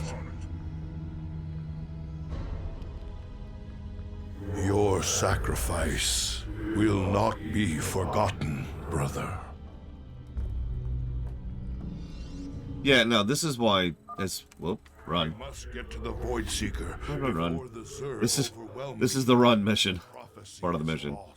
We literally have a timer in the upper right, too. My allegiance is yours. Now, I I shall become one with the Kala. Yeah, anyways. I must get to the Void Seeker and preserve the prophecy. Oh, yeah. I will not let my brother's sacrifice be in vain. So, no build mission. We've actually talked a lot about no build missions over the years. I kind of like this one. It does a lot of good things. I'll talk about it in a second. I cannot decipher the fragments on my own, yet I know who might interpret them. The preservers of Zeratul. If they cannot, I fear this entire universe will burn.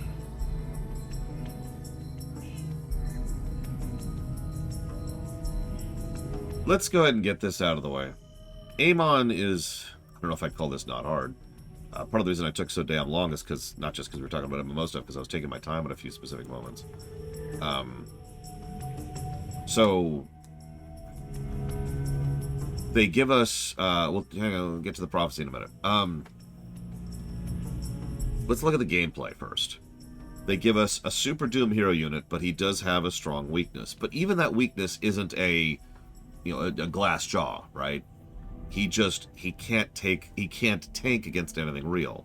But he has very good DPS. He has a blink, which is actually good even in combat, not just for bouncing around. And he's got a just red light ability, which lasts for only a few seconds, but long enough to do a lot of other things. The actual specific encounter design is very, very clearly designed to tutorialize you on all these abilities, and then to start escalating, and then escalate, and then escalate, which I'm completely with. I also love the nature of how it gives you more stalkers.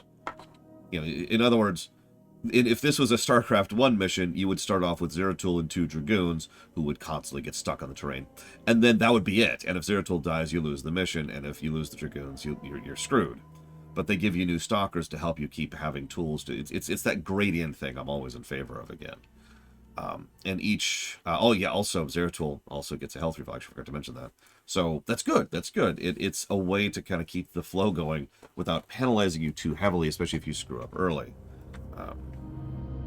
So that's great. The fact that pretty much everything that they did there, I don't think this is like the best mission ever, but I do actually think this qualifies as a positive for gameplay.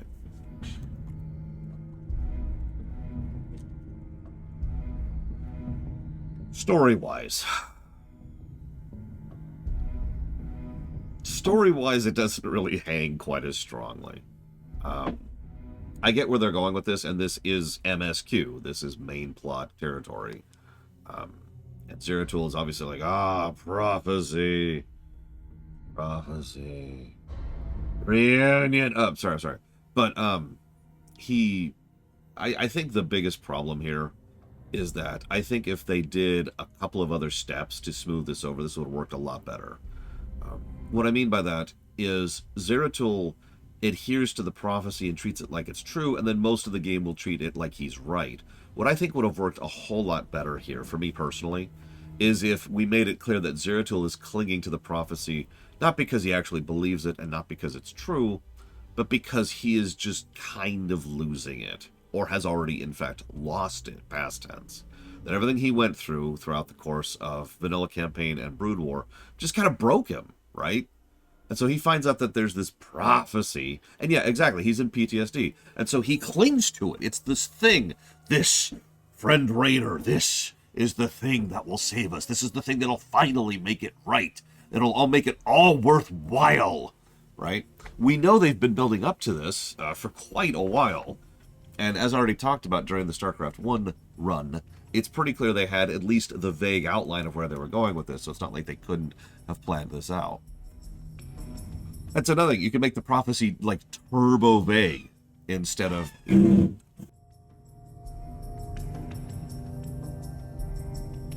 instead of trying to, like, focus on, like, it being just a whatever, you know? Yeah, the biggest shame of all this, I like these little Protoss side missions. In fact, I'm going to go so far as to say I love that they give us this little option. Like, gameplay-wise. And I admit, the first time I saw Zeratul, I was like, yeah! But then Zeratul leaves. And I really believe that was the biggest mistake. It's drilling, Saffron.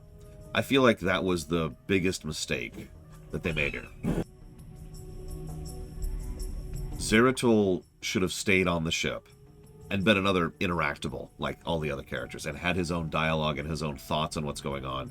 And that could have been more insight into his character, how far he's gone, the PTSD we already talked about, the prophecy he's clinging so much to, and just kind of reminding us of where we're going with all that. I'm going to stay muted for a second.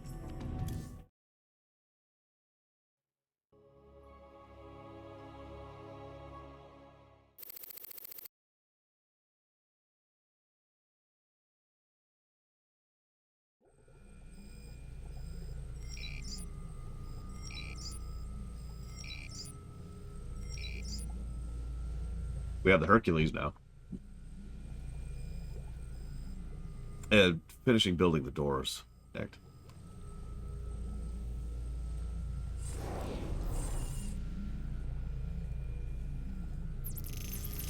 So I've already talked about this. I'm going to get the automated refinery. Like, of course I am. We already talked about it. Automated refineries or double SCVs. The Predator. Never really used the Predator. The Hercules.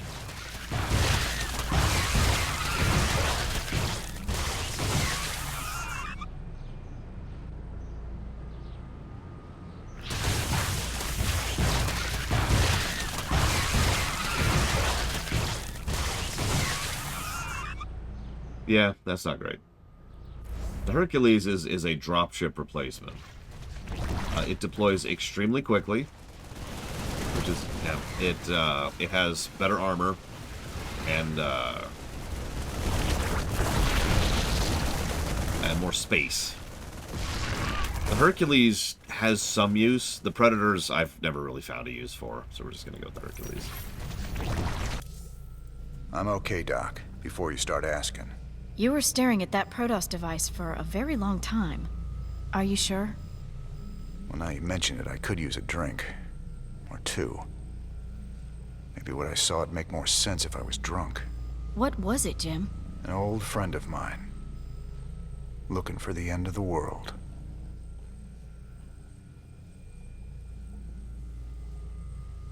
So as you can see, both Zerg and Protoss have moved forward a step.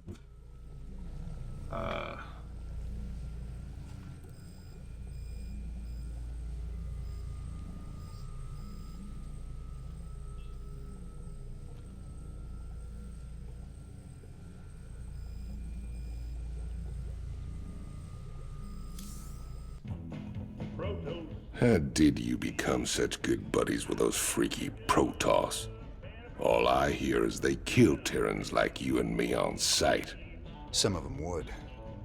But some others would fight to the death protecting people like us.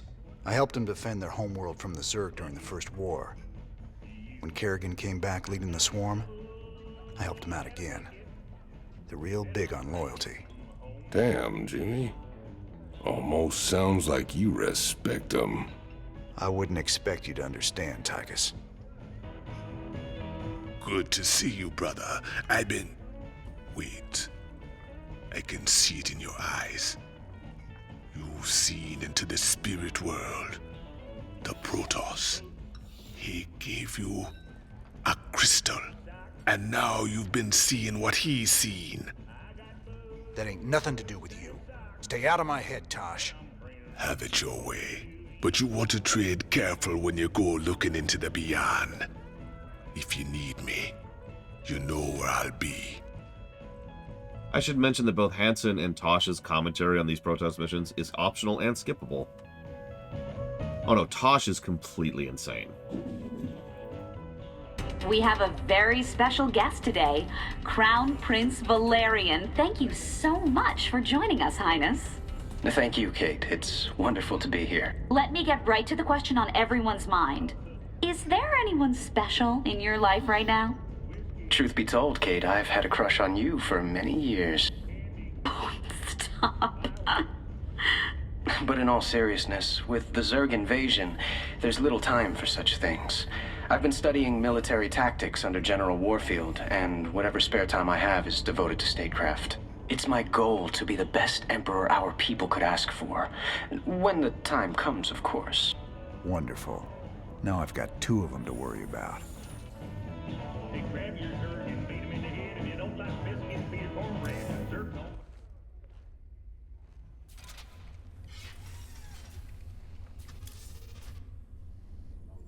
How long was I down in the lab, Matt? You've been gone for hours, sir. You've been in the lab all that time? I used the Eon crystal Zeratul gave me. I'd swear it only lasted a few minutes. So vivid. Zeratul's been searching for a Zelnaga prophecy about the end of the universe. There's more. I just haven't got to it yet. What I love most about Josh Keaton, who is the guy who voices Valerian, is that everyone's like, it's Valerian, it's Anduin, and for obvious reasons. Did you know he's actually an extremely prolific voice actor? I can't even summarize all the stuff he's been in. His voice acting career goes as far back as Batman the Animated Series, to give you a bit of perspective. And yeah, he's almost always the voice of Harry Osborn, over in Spider-Man stuff, both games and shows. He's done the voice of Cyclops over in the X-Men stuff. He's one of the major characters in Onimusha, if you're familiar with that series. He played in God of War 2. He is the voice actor for Ocelot, young Ocelot, in Metal Gear Solid 3 and the Gaiden games. Like, he's all over the place. He also plays Hercules in everything other than the actual movie, including Kingdom Hearts. Yeah, he apparently plays Spidey in the Marvel vs. Capcom series and in the other one I can't think of the name of. He was in Thor quite a bit. Obviously, he plays Valerian here.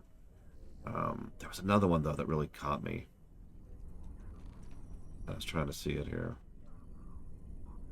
I can't find it now. Damn it. Whatever. Point being, it's just interesting. I think he's a good actor. I think he does some good stuff. He's not the best. You know, I've heard better. But he does some good stuff, and I do tend to enjoy his work whenever I hear him. Anyways, that's our first actual look at Valerian. If you've been paying attention to the side stuff, you've heard about Valerian the whole time. But did you notice the way he just kind of completely took control of that conversation immediately? And he did it in a way that was charming. Just, honestly, I feel like it's a little thing, but it's a really good introduction to the kind of person Valerian is. He's a lot like his father without being a brute about it. Because, and this is the weird thing, Mengsk has a lot of things going for him, but he is honestly really brutish. He is a monster, and he likes to use as brusque and crude and almost barbarian-like tactics as fast and brutally as he can. Earlier we saw a cutscene where someone was like, "Sir, Emperor Mengsk, how do you feel about the accusations that you went after Tarsonis?" And his response was to go on the offensive immediately. To immediately start attacking that question and attack. How dare you? How we have lost millions and you speak to me of political gain? That's the kind of tactic Mengsk employs. By contrast, Valerian was someone who was like, ha ha ha, and just kind of was charming first, and then, as Kuthor just pointed out, a show of humility, downplaying himself and his role in things. Yeah, I will not be stopped, not by you or the Confederates or the Protoss or anyone. That is Mengsk. It's just fascinating seeing the two of them and the difference there. Anyways, sorry, so let's go back down to the laboratory and read this Zerg thing. The Zerg sample has developed an ocular organ. Will limbs be next? There's a basic dichotomy to Zerg cell reproduction. Type A cells throw off seemingly random mutations. Type B cells hunt down and destroy them. Survival of the fittest on a cellular level. Successful mutations thrive. I used microscopic scrapings from the sample to test an electrical discharge field I've been tinkering with for a while. Results were gratifying. An interesting side effect, the Zerg matter developed into a very flexible but dense material. This material can be used to reinforce the superstructure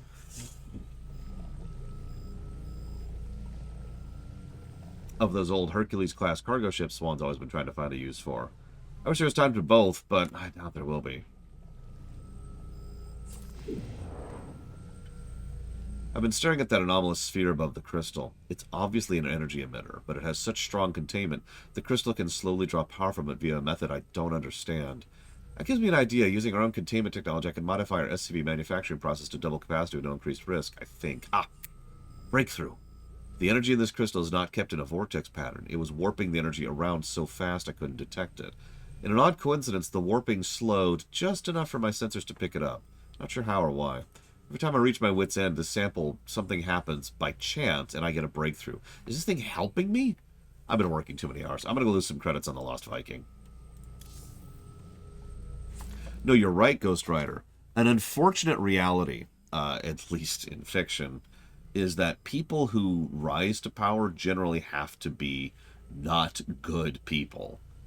People who are handed power are afforded the luxury of being a good person because they didn't have to do what was necessary to get there. It was just handed to them. If you're wondering for an example of this, Bruce freaking Wayne. Probably the example of that, bar none. In fiction. Bruce Wayne is allowed the luxury of being a decent person because he didn't have to amass that fortune. It was just there. Tony Stark would arguably also qualify because Howard Stark pretty much laid the foundations for Tony. That's more in the MCU, though, because in the comics, Tony is not a good person. Yeah, Lex Luthor had to crawl his way up, and he's a villain. I gathered allies, and we made our way to the forbidden archive world of Zeratul. There, a triumvirate of mystic preservers awaited us, and in the shadows, something else was watching and waiting.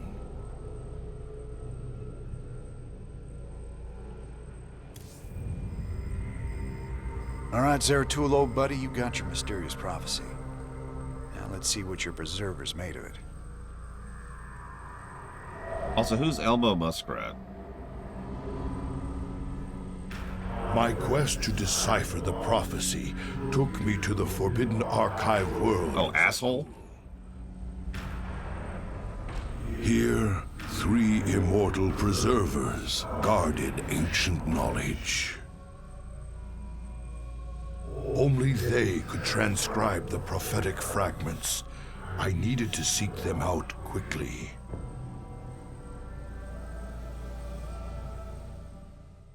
Also,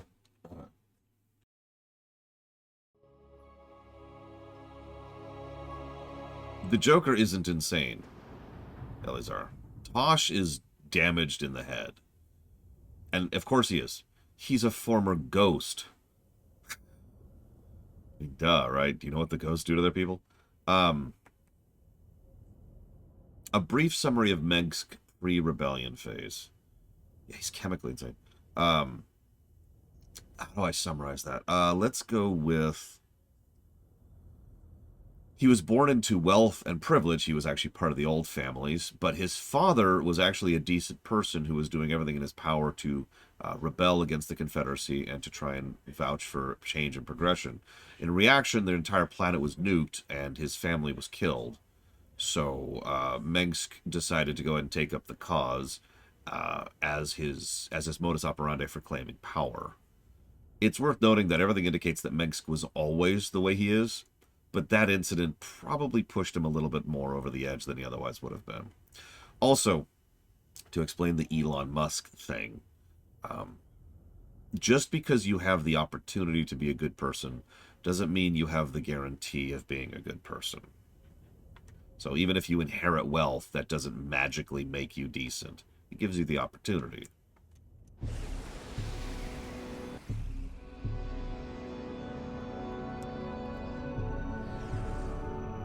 Which says a lot about Elon Musk if you think about it. It is strangely silent here, yet these structures are intact. With power, they would be functional. Am I the only one who really likes his Void Ray, by the way? The ship.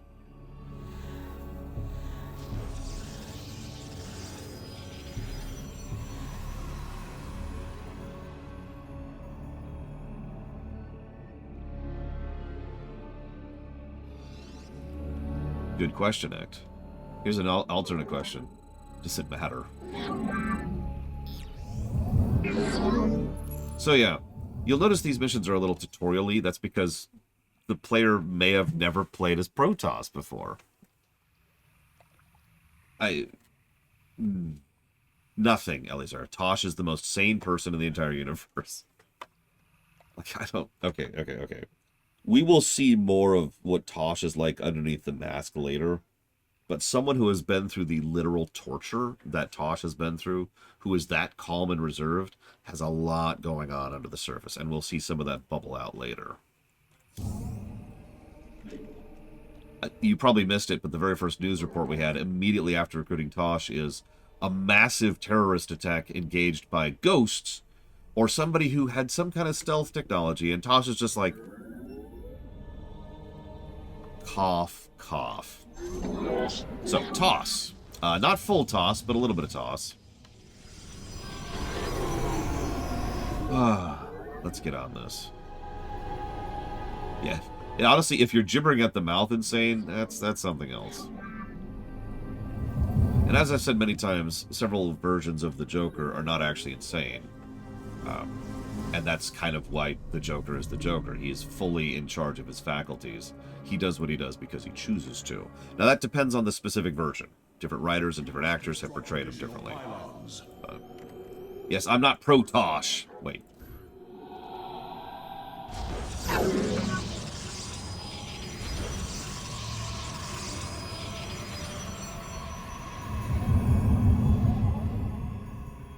That was a good one, Blade Taval. Nothing, Ghost Rider. Nothing at all. I apologize for even bringing it up. Please don't kill me. The mighty spirits of the Preservers are imprisoned. No, this is actually a pretty rough mission. I might finally turn down the difficulty here. Because this is... this one can be mean. This is... Yeah. We don't have access to the full range of Protoss abilities or units here. And we're going up against some mean enemies.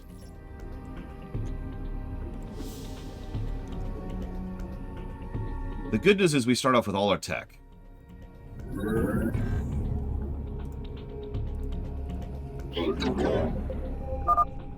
The preservers you seek serve a higher power now, Dark One. Yeah, so, turns out the preservers have been corrupted by something. Higher power? So that's cool. What could have corrupted these Protoss so? Truly, something foul has taken hold of this sacred place. So allow me to give you a very, very brief summary, Ghost Rider. You know how some people, you can point to them and they say, like, let's use fiction. Let's stay within the safe zone for a second. You can point to Mengsk and say he brought the Char down on Tarsonis, right? Or not the Char. The Zerg down on Tarsonis. That's one thing I could point to and say he's a horrible person. So that's easy, right? Mengsk is evil, the end. But then there's other characters which kind of don't really do nice, big gestures of obvious. They just do hundreds of little gestures of obvious. So it becomes hard to point to a single thing and say, that makes them, you know, a terrible person. And that's Elon Musk. Honestly, most real-life, not good people probably qualify for that second category, where it's like, what have they done to deserve such ire? It's like, do you have time for a list? You know? And that's why I tend to just kind of piece out of those conversations immediately, because I don't think it's worth anybody's time to just kind of go down the list, so to speak. There are many abandoned structures. Do you have time to cover the last 40 years? Right? Power restored by the construction of a few well-placed pylons. All right, let's do it. Let's go over the last 40 years. Oh crap, cutscene.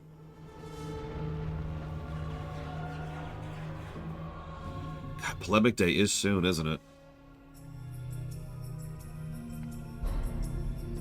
Oh wow, Polemic Day is next Tuesday. Jesus. Sorry, that's a hybrid. Protoss and Zerg hybrid. Gods, an abomination. Who created this atrocity? Come, my slaves. The time has come to give me your strength.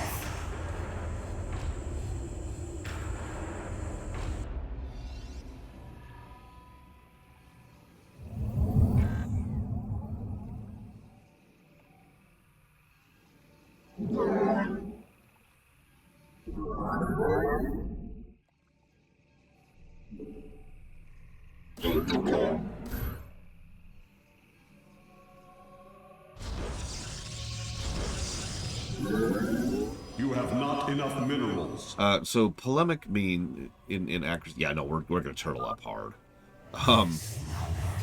Is forbidden. Ditto, Blade Taval. I do like the look of the hybrids. There's actually several types of hybrids, which we've actually already seen because we've done co-op mode. You notice the hybrid is already attacking. That's our main pressure gimmick for this particular mission. Is the hybrids constantly being like, "Hi."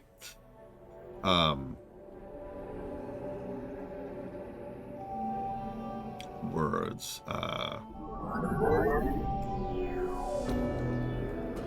That's also true, Wandering Bell. I've noticed that tactic a lot. I've never heard it being called Sea Lion, though. That's fascinating. I'm gonna look into that, I think. Polemic. So, what polemic means is anything that can't be discussed reasonably, to put it extremely simply. Anytime you hear someone, like, if I bring up the sequel trilogy for Star Wars, people generally have trouble discussing that and remaining civil about the entire thing. In other words, people have trouble discussing that at all. It just turns into yelling. It just turns into noise. Come, my slaves. The time has come to give me your strength. The hybrid is draining the preservers to survive. I must free them before it is too late. Yeah, we're already getting pretty pressured here. To the point where I might have to restart the mission because I'm too far behind. Holy crap. Yep, okay. Your lives are forfeit. Surrender to despair.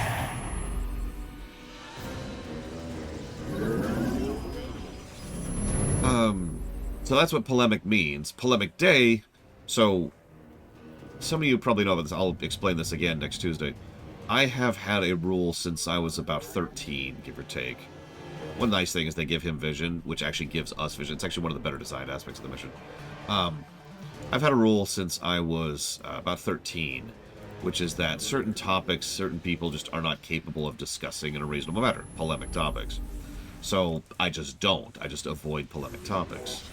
Some of you may have heard of this called the anti-controversy rule, or the no politics rule, but the polemic thing is really the point, because what is polemic varies based on who I'm talking to, when I'm talking to them, what vehicle in which I'm talking, etc. There are things I could discuss with my sister that I could not discuss with you, for example. So what is polemic varies based on the individual thing. So the no polemic rule was lifted once upon a time on Halloween, several years ago. It's a long tradition for us now. And yeah, we could talk about economics with some people, and not others. And so the restriction got lifted, and it was actually really civil and really legit. So we turned it into a tradition. Your existence ends this day. So every Halloween we have Polemic Day, which is a stream where it's just going to be a Q&A stream. Like, straight up. It's just going to be us talking and discussing things, and polemic topics are actually allowed. The rule is actually pretty basic. I say, you know, you can ask whatever, but I don't promise to actually answer. And obviously, Rule 0 still applies, as Rule 0 always applies. Yeah, Huthor puts a good... Whoop. Huthor gives a good example. If I was to say right now that I'm not pro-slavery, that's not polemic. That's normal at this point in time. That's the kind of thing that is an everyday statement that nobody that I'm talking to is going to have any issues with. So that's fine, right? I am not in favor of slavery. There you go. Come, my slaves. The time has come to give me your strength. Would you believe I've had some pro-slavery people in my channel periodically? They're not in my channel anymore, but I have had that happen.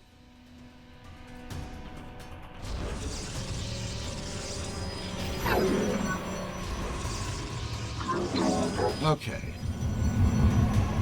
I mean, if we're playing Stellaris... Some secrets must remain hidden. Yeah.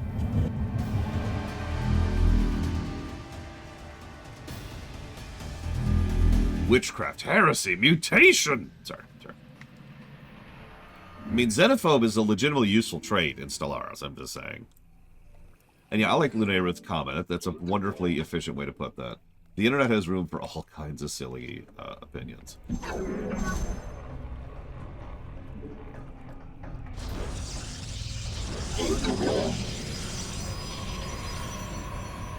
So, you can already see the format of the mission. What you probably can't see is how extraordinarily limited we are. We have access to 2 units. Zealots and Stalkers. And that's it. You cannot destroy me. I shall rise again. So, you can already understand why this mission is actually really, really hard. You'll notice I just kind of photoned my faces in because, yeah, Zealots are not quite as tanky as they used to be, and Stalkers have their own issues, which we've kind of already started talking about. The biggest problem with Stalkers is they pretty much require a level of micro, which is kind of contradictory to their very usage, if that makes any sense. And you'll notice just how fast he's respawning. Now that's because we're on hard difficulty. Remember, it actually changes timing of triggers and stuff like that when you're on hard. But he is coming back over and over and over again. Yeah, as I say, I know we're getting Immortals later, so I actually have a strategy in mind. But when you're playing this the first time, it's like, well, I got to move out with Zealots and Stalkers. Great. Let's get another honeycomb going really quick here. Base is under attack. He's like the Tarask, yeah, but much faster and arguably much worse. I forget at which point he stops getting stronger. Because there is a cap on it, but yeah, whatever. I go to gather my strength.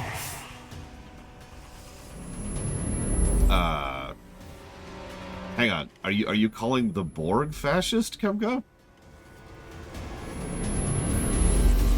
Idle curiosity. I'm just that's a weird take.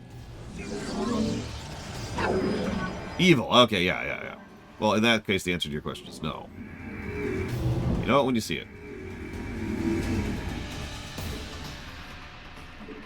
That's do for now. Foolish struggle.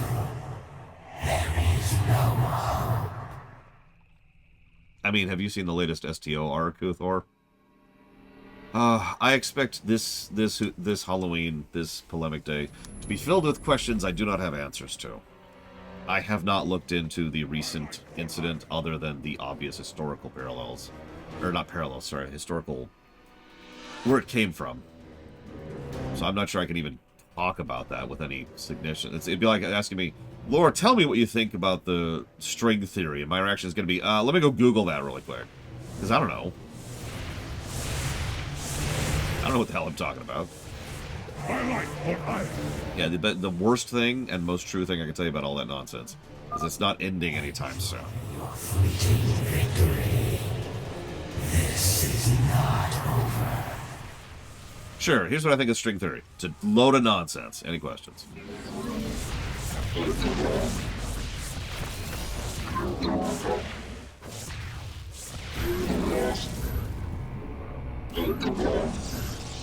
A few more photons here. Don't mind me. In the shadows. Almost got a little expeditionary force going. Some secrets must remain hidden.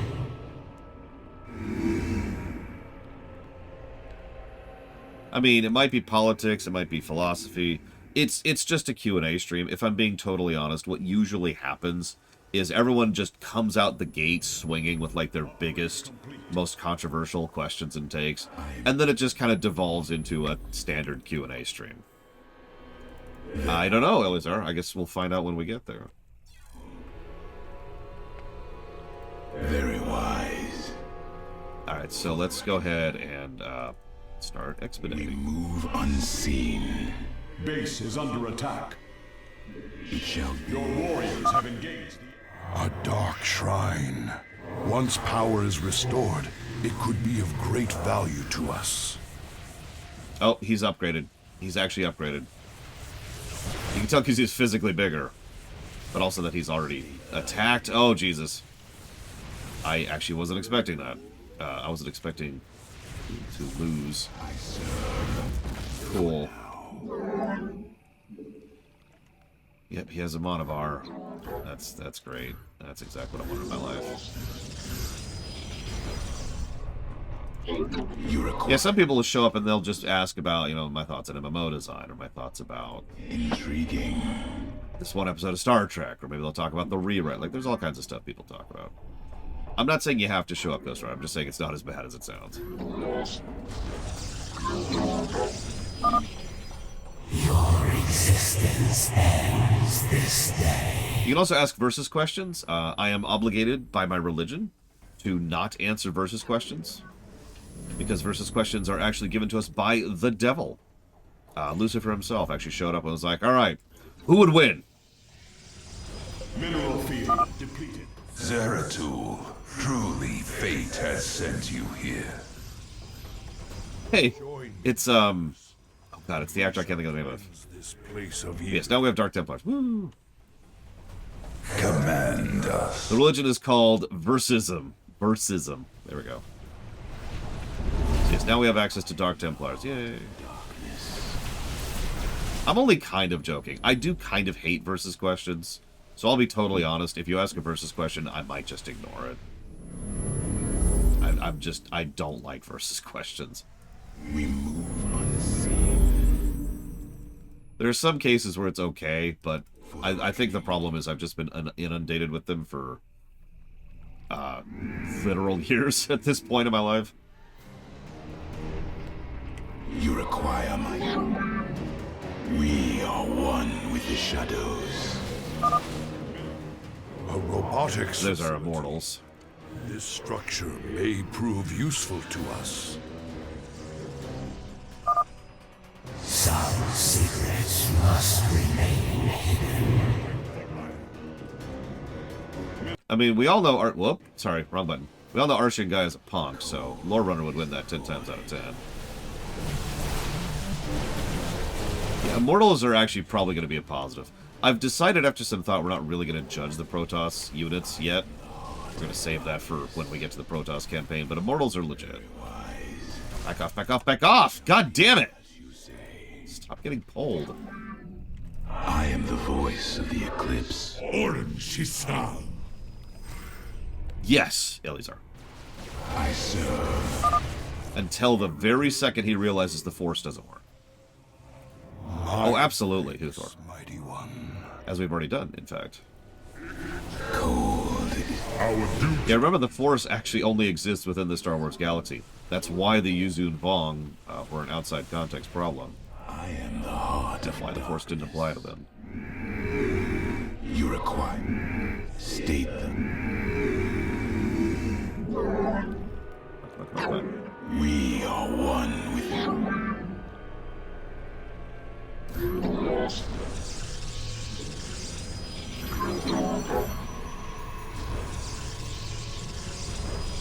I am the voice of the Eclipse. Wait, does the Force exist outside of the galaxy in the AU? My life for ire. Ha! Okay. I won't say why that makes sense, but that makes sense. No, Eleazar. Darth Vader full tilt is probably about the level of strength of a single Protoss zealot. Very well. Fuck. I need you to build quicker than you're building. Mineral field depleted. Because that's the standard. God damn it, he's going up this line. The one place I didn't want him to go. That's the standard terminology. Register. AU, alternate universe. It's an alternate universe. It's not the extended universe, because that's what that was called. Stop doing what you're doing. God dang it. Now you can go get dragged. Jesus. I think Mengsk would use the Force. I mean, he'd probably love to be a Sith, but no, I don't think he could manage that. lost my probe.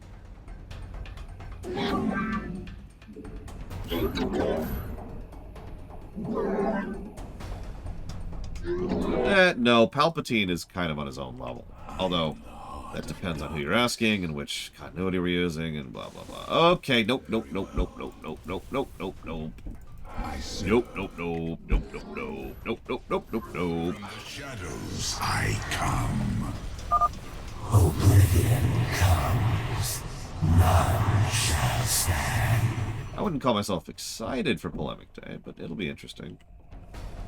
What would you ask of I'm never, like, looking forward to Polemic Day, but I haven't been dreading it for a while. Not since the last, the last 2 presidential elections ago, I was dreading Polemic Day. Mineral field. But even that turned out to be a nothing burger. Very wise. It shall be as you say.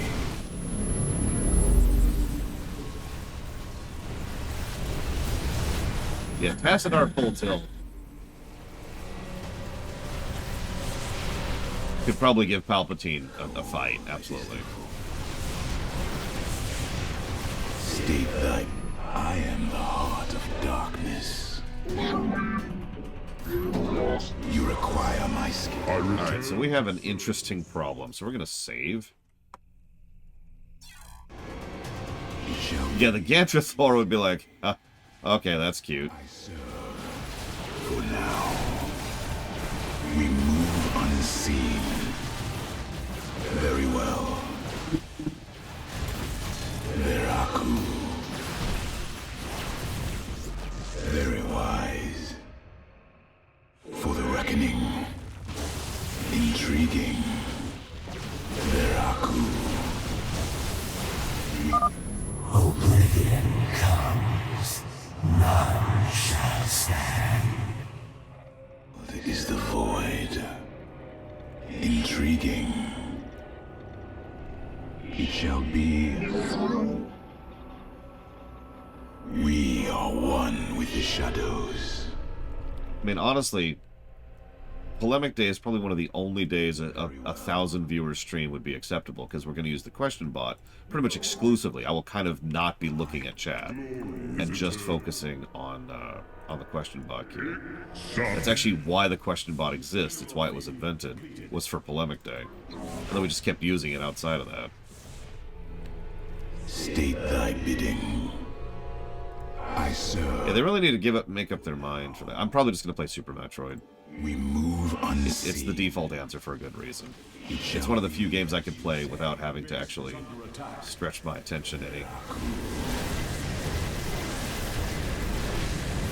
For the reckoning. Intriguing. We move. Probably Palpatine Gum Gum. Mengsk is good, but he's not that good. And that's probably Palpatine's actual greatest strength, is his ability to politically maneuver.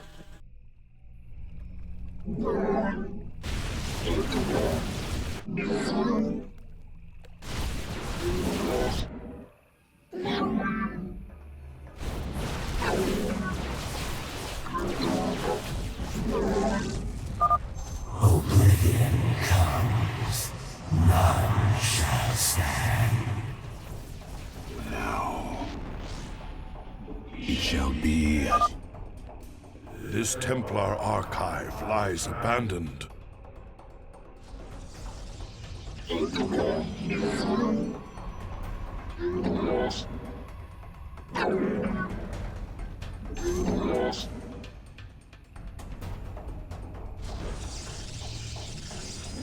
are one.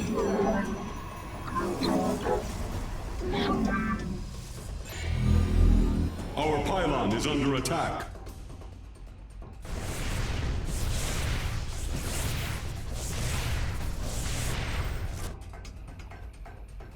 I am the heart of darkness. Kind of just chilling here because we have no source of minerals right now, so we can't reinforce our forces. We could make an attempt, but we have at least one more base to push through before we get to the end. I'd kind of like to have a resource system going before we do that. Our liberation is at hand. Templars, they suck. Yourself, noble warrior. We confront a terrible evil this day. Sorry. Dumb joke.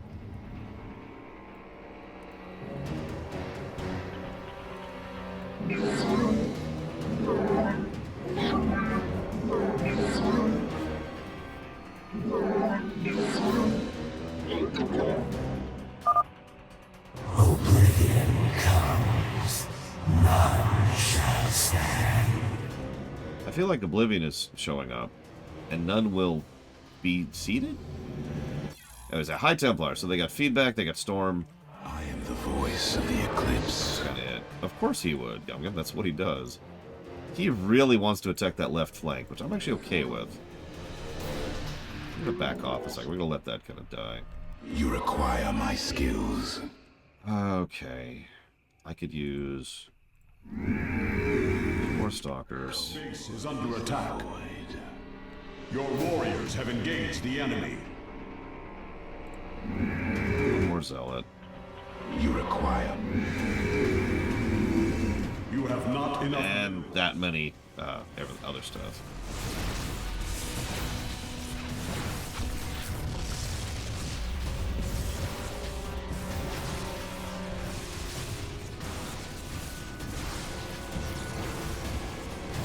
Yeah, Immortals have been through a couple of reworks. Unfortunately, we're about to lose our robotics facility, but that's okay. I am here.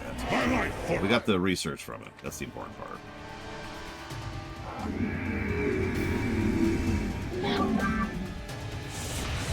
Base is under attack.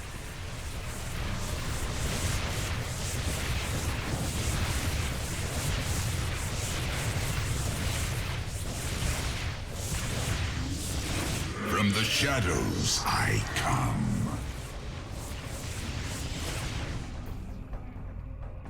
Bring in hybrids.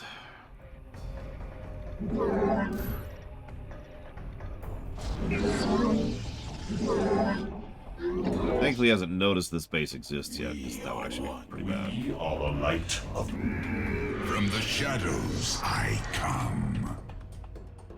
Okay. Hi, Ross. Vespi guys are exhausted. Of course it is. Really love to get more Immortals going, but I'm going to save and assume we can't. And we're going to make a push and see how this works. Oblivion comes, none shall stand. Actually, we're gonna gamble a little bit. Strength.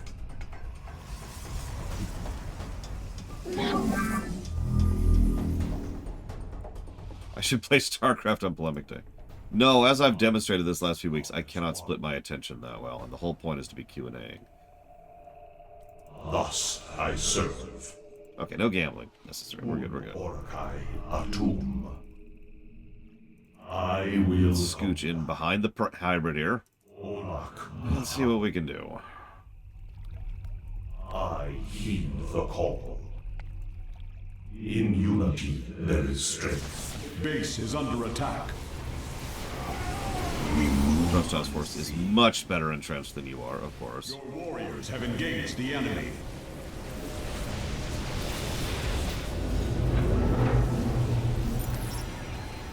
I just got an achievement for some reason.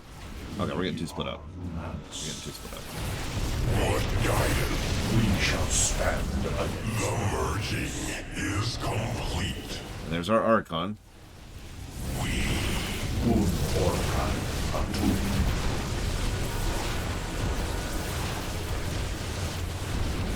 For the reckoning, we move unseen. Take out the other base really quick, because the hybrid's about to respawn. The spirits of the preservers are entombed within. We must break them open immediately. Oblivion comes, none shall stand. Well, crap. That's exactly what I didn't want to happen. That's awful. That's reload worthy. Hang on.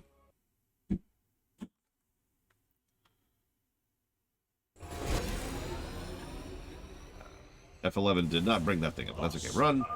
Run, run. The spirits of the Preservers are entombed within. We must break them open immediately. Oblivion comes. None shall stand. Now, they probably have trouble getting the kind of biomass they need to really make that work, Eleazar. In unity, there is strength. We are focused. Olak Natal. I got this, guys. Base is under. Maybe. Our minds. We'll get there. We'll get there.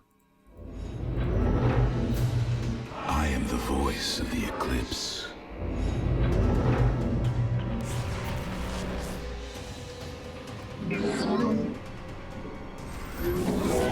Too late. No, whatever. Base is under attack. Zeratul. I mean, yeah, the swarm could take over, like, anything if they really wanted to, within reason. We are one. So yes, the swarm beats the Death Star. Like, honestly, you get one hatchery inside the Death Star, that's game. I return to... They don't have the ability to really repel a force from within like that. I wanted to wipe the space out. The hybrid got away. Dick.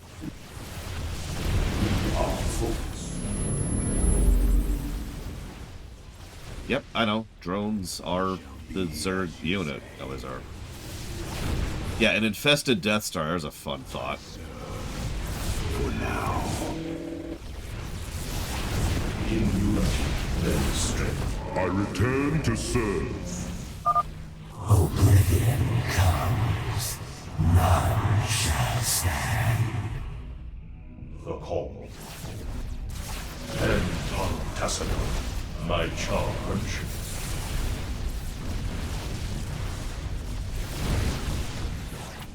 Un Orkai Atu. For the reckoning. Very well. I return to serve.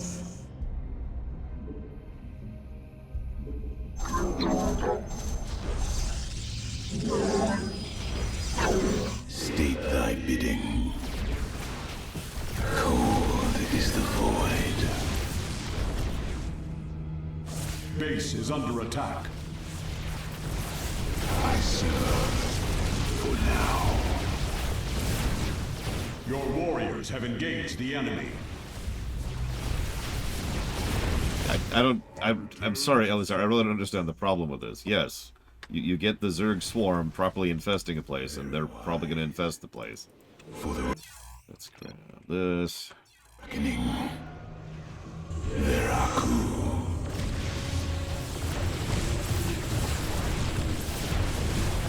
State thy bidding. Go and get that tasty, tasty Zerg research. Yeah, I don't like Death Troopers. I've learned recently that some people do, which sounds like an insult, but actually it's just a surprise because I thought Death Troopers was universally disliked.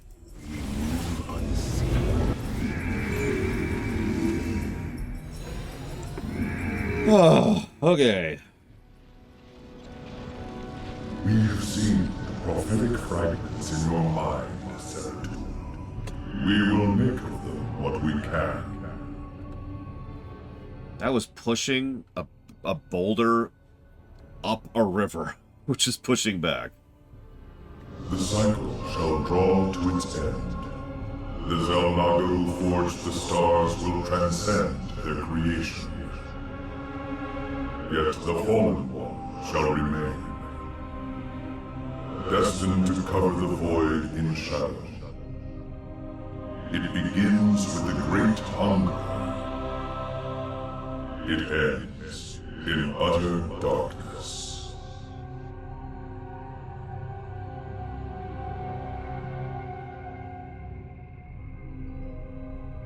A great hungerer.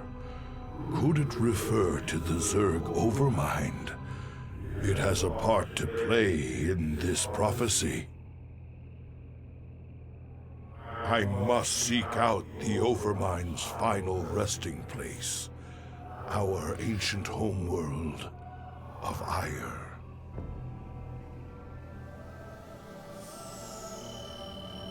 Less than 25 minutes. Jesus.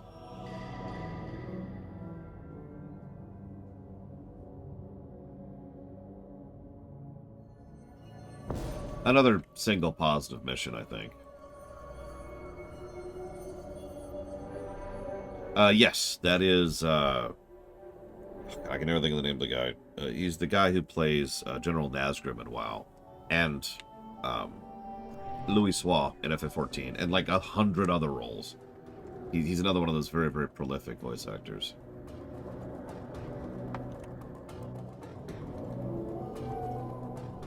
No, not Tadasciore. This is, someone else. General Nazgrim, voice actor. David Lodge.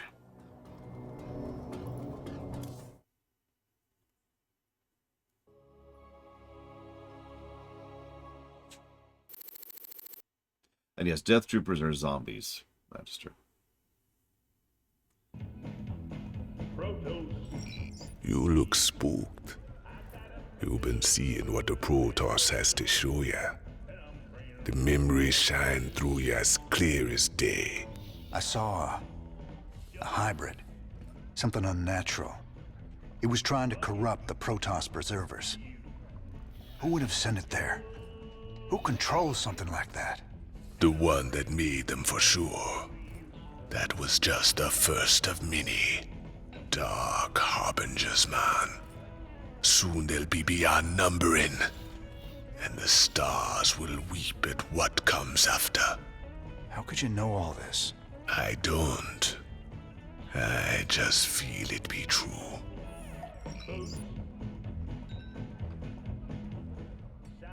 Level 800, Elite Tauren Chieftain is back with a new album, pulse-pounding rock that will shake the galaxy. Rock out with such hits as Rogues, Do It From Behind, Terran Up the Night, Another Hydralisk, Bites the Dust, Saturday Night's Alright for Nuking, Lucy in the Sky with Mutus, Every Rose Has Its Thor, Touring in Your Galaxy, no! Rock and roll!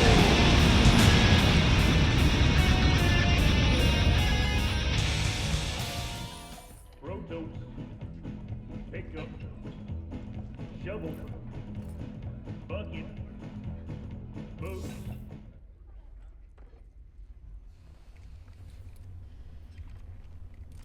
What's up, cowboy? You know you're looking kind of rough lately. Rougher than usual, I mean. I've, got a lot going on right now, Swan. You know how it is. Yeah, sure. You know, you might want to try laying off the sauce and getting some shut-eye once in a while, huh? Thanks, Mom. I'll get right on that.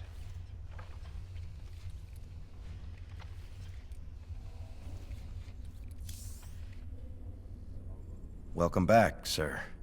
What did you discover from the crystal this time? It's that obvious I used it, huh? Zeratul took the prophecy fragments he found to a temple? Library? Kind of both, I guess. But this weird Protoss-Zerg hybrid had taken over the place. You mean some sort of infested Protoss? No, this wasn't like infestation at all. It was like someone took the strengths of both races and twisted them together. I gotta tell you, if these things are real, we're in a lot of trouble.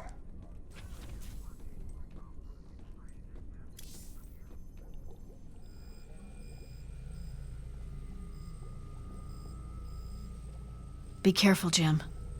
I think you're losing yourself in that crystal. Time for a bold, unstoppable plan. Sir, you should check out the research. The Zerg sample has developed a large neural cortex. I've noticed it reacting to external stimuli, but in a very disturbing way.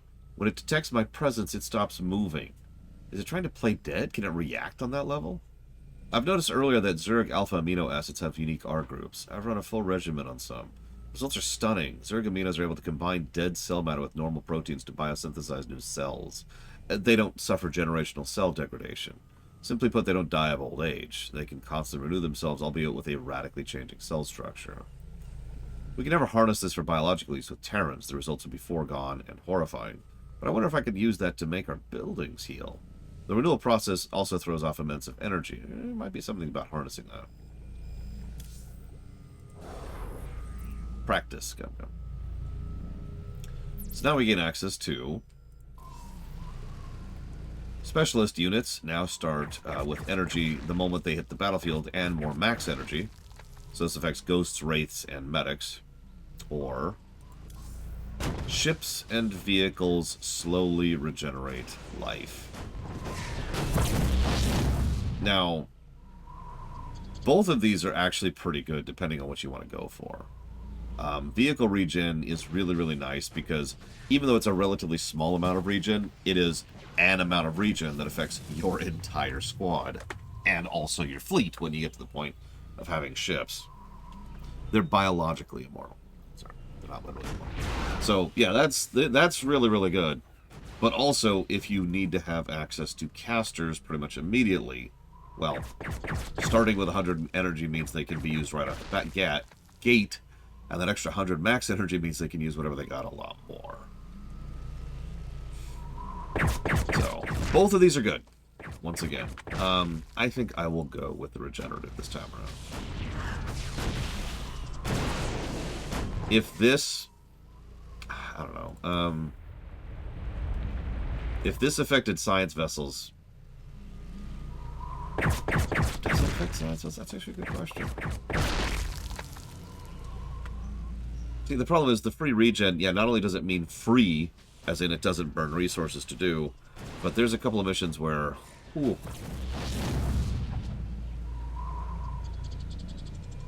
Ah, screw it. I'm gonna go with the regen. It's the always useful option. Apparently it affects medics, ghosts, specters, thors, wraiths, banshees, ravens, science vessels, and battle cruisers.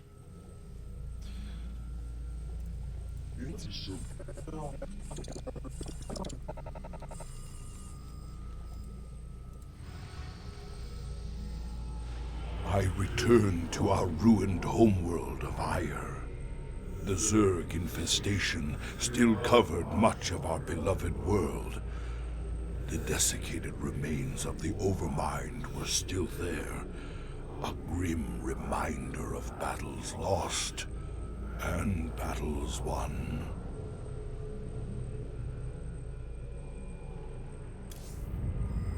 I remember the fall of Ire. Don't much like the idea of having to see it all again. Guess there's nothing for it.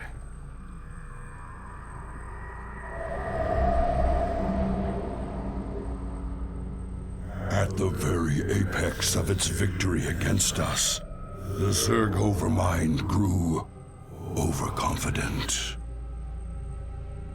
Now, all that was left of the mighty Overmind was a twisted, withered husk. I needed to understand whatever memories lingered within the creature's rotting mass. Only by making contact with the gargantuan tendrils connected directly to its cortex could I learn its secrets.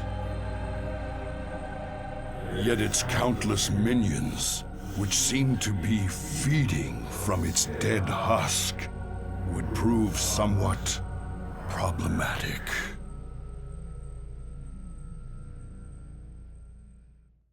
Listen, it's rotting really slowly.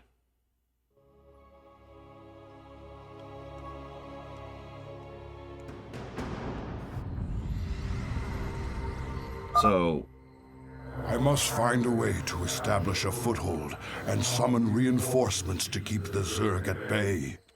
this is our first mission that we're seeing that does probably my favorite thing that StarCraft 2 added to RTSs as a whole, which I'll talk about in just a second. This also adds my personal favorite new Protoss unit. That would be the Colossus. Shozak Maknul. This faithful observer has kept watch since the evacuation. Its abilities will certainly prove useful now.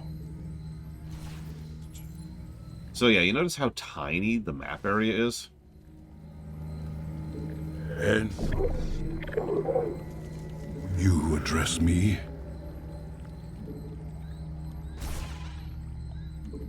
Honor, Command. I'm not saying Red Alert 3 doesn't get credit for it. Blizzard has always taken ideas other people have done and implemented a better version of them. That's what Blizzard was best at. It's what they should stick more to. Higher. They are codifiers, not innovators. Some of these abandoned structures remain functional. We shall make use of them. This ancient beacon still thrums with power. I wonder...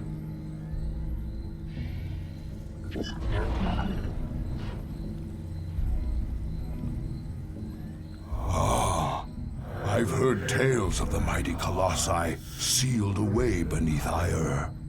The beacon must have awoken these fearsome guardians. Yeah, no kidding. Could use the colossi against the frickin' swarm. The Zerg perceive a threat to their dead master.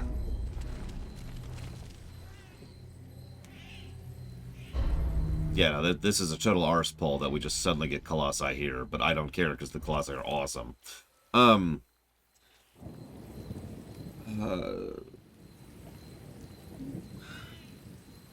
Someone asked a question about FF14, and I had a prepared answer for it. I don't remember who asked. I just, whoever you were, if you're there, do you mind poking your head up again? I might take an early break, as much as I hate doing that for this mission. Yeah, there's a whole lot of, here's this unit that we always had. Like, I get it, as awful as it sounds. Do I like the game feel of the terrible, awful, no good, very bad StarCraft 1, or the smooth, amazing, fantastic, very fluid StarCraft 2 better? Do I enjoy walking around with bags around my feet that are filled with sharp shards of glass? Or do I enjoy having nice, padded feet, you know, with good lumbar support? Look, I'm sorry. I know I'm being a little facetious, but I couldn't wait to stop playing StarCraft 1 by the time I was at the end of that. I'm sorry. Holy crap. The pathfinding, the control issues, the dozens of tiny irritations about StarCraft 1 just made it really frustrating to play. The best missions in StarCraft 1, in my opinion, especially since I just reviewed StarCraft 1, are the ones where they acknowledged the limitations and worked around them, right? They made the mission something that kind of dodged most of those issues, which is pretty much exactly what I didn't like about the later Brood War missions, was they were like, all right, so now play this like this was StarCraft 2, and I'm like, oh, okay, sure. Anyways. You must construct additional pylons. Yeah, I know. I don't remember who asked for the advice, Little Billy, so I can't give the advice. Find the Overmind's cortex. Hang on, I think they put it in the question queue. Hang on. Give me a second. Yeah, there's mass recall. If you want to do that. Now, if you're asking, do I prefer the core gameplay of StarCraft 1 or 2, which is a very different question, I would still say 2, personally. I prefer the overall balance, unit design, and just structure the missions of 2 better, personally. Narratively, StarCraft 2 is a much better presented story, and StarCraft 1 Vanilla is probably a better core story. I forgot how bad Brood War's story was until I went back and re-reviewed it. Like, there's some really good stuff in Brood War, but that story just trips over itself constantly. It was Walker. Walker asked the question, so I'm gonna have to save that for that. All right, so. And discover what I can from it.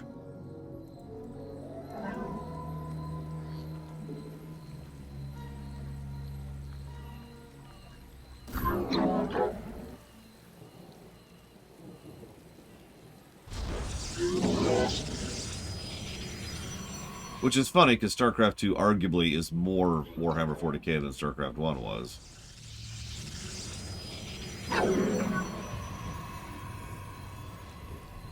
But I don't want to go down that damn rabbit hole again. If we use our observers wisely, we can scout the area before putting ourselves at risk.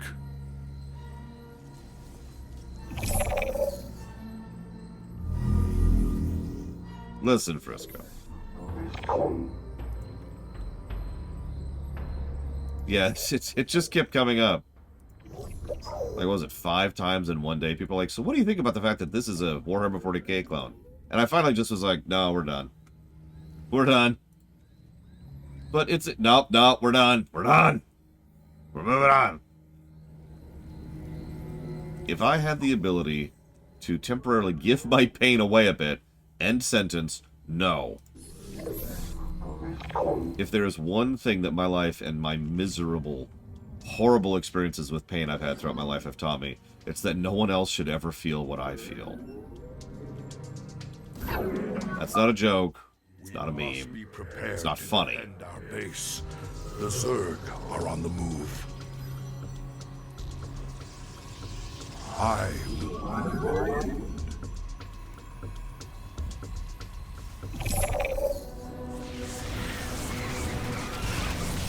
My burdens weigh heavily.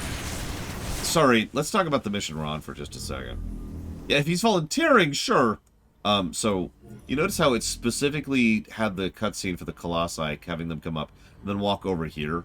It's a really, really great, quick and efficient way to get across what the Colossi can do without having to actually tutorialize. There's no need for a pop-up, we just watch them, completely ignoring terrain, similar to the Reapers in the Terran campaign.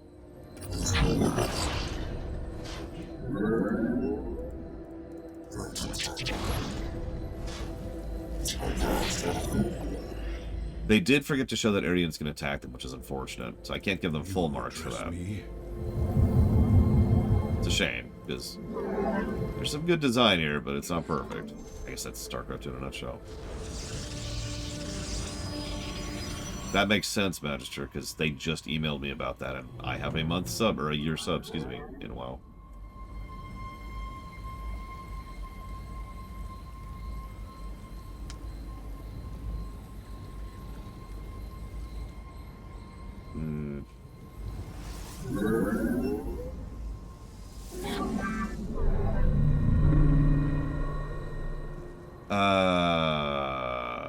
Do Protoss have a quick harassment unit?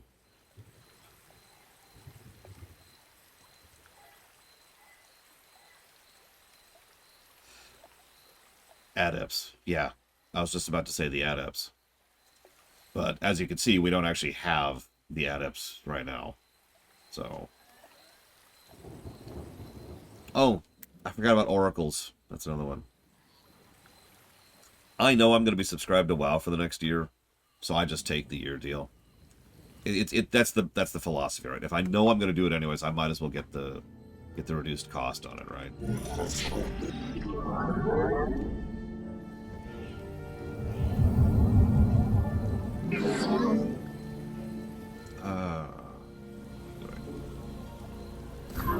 Let's get a little more. We're gonna turtle up again. Pretty typical Protoss start here for these missions. And then we're gonna have Colossi for days.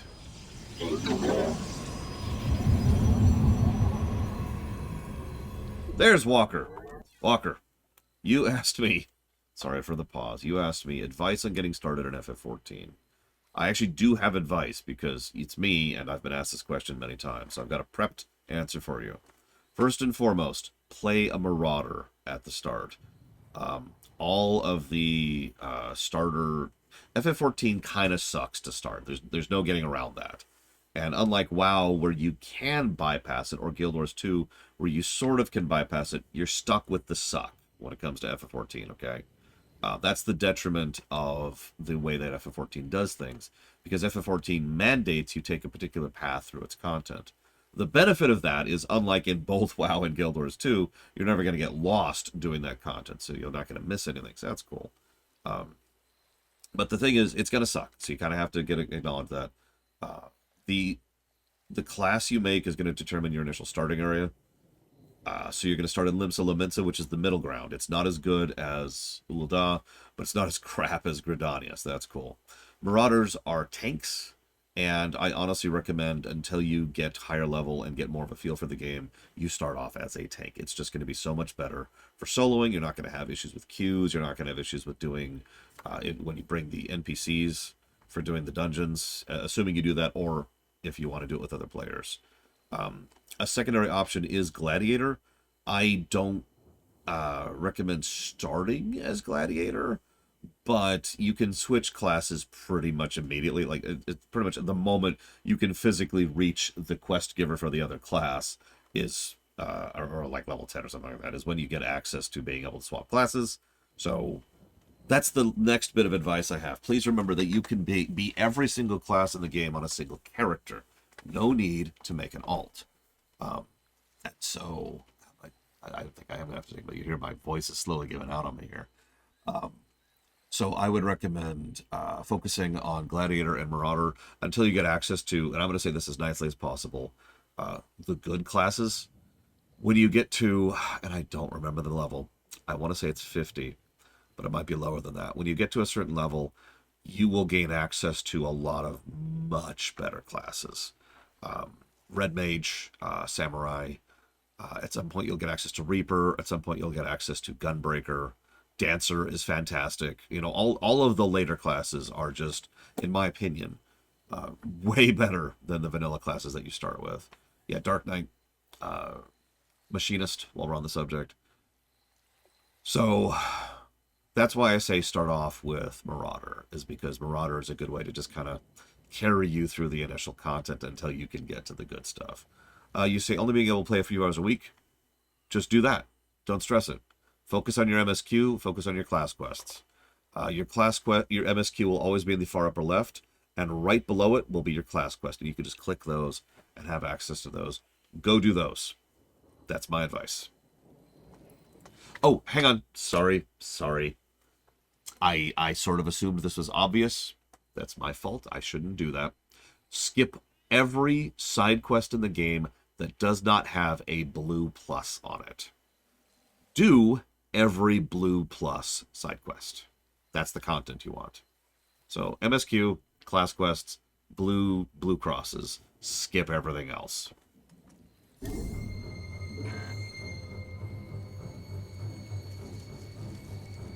You address me? Well, that's why I kind of danced around that, Blade 12, because when you unlock what berries, and I don't think he wants a giant list of, okay, you unlock this at this level, this at this content, this over here with this, yada, yada, yada. I don't think he wants a list of the specifics. So Marauder until later is enough vague information on a random stream while we're in the middle of playing Starcraft 2. I love Colossi so much.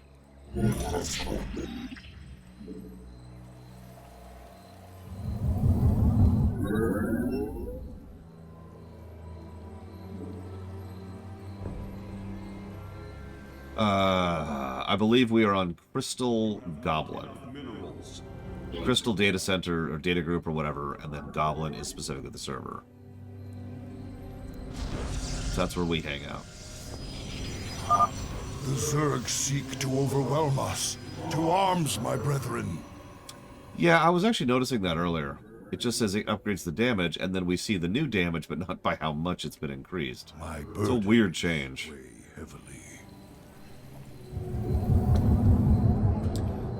There is not, to my knowledge, Yura. However, I believe we do have a cross-server link shell, which you can interact with.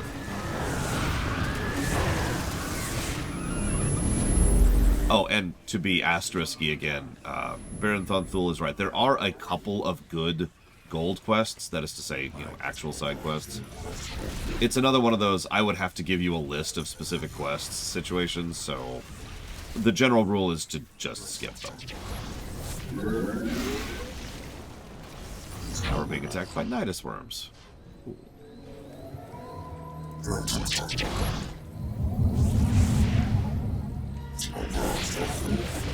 Yeah, let's readjust a little bit. Now we're getting hit. Shozak Maknul. It's one of the reasons I gravitate so much towards WoW nowadays for Skillborn. Let's go ahead and get, well...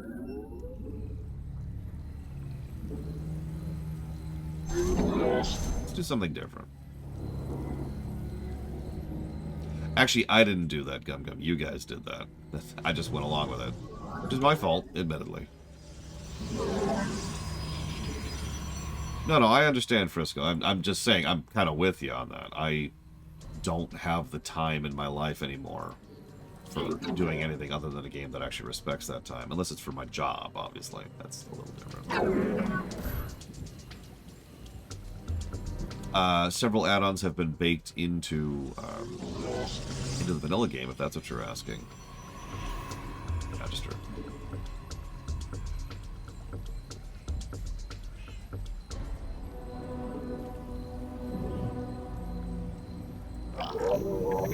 Pinball. Man, I remember good pinball machines.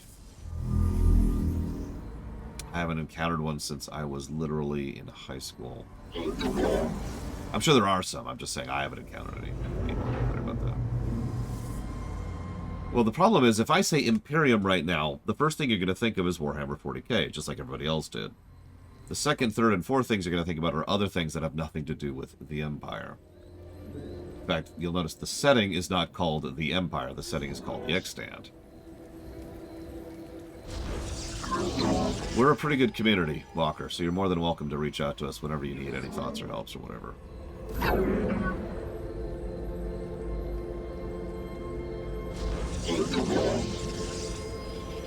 But if you're wondering why I called it the Empire, that's a much longer story I'm not going to bore you with right now.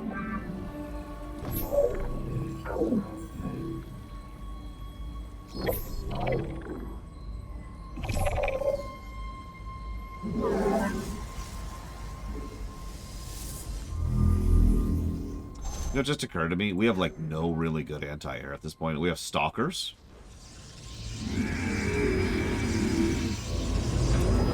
Sorry.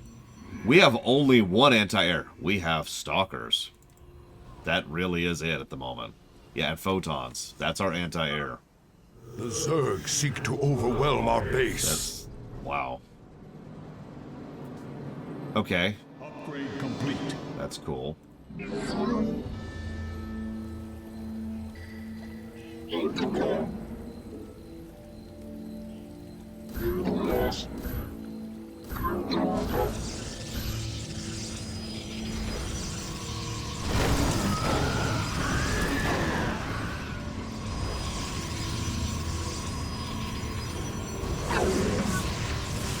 Base is under attack.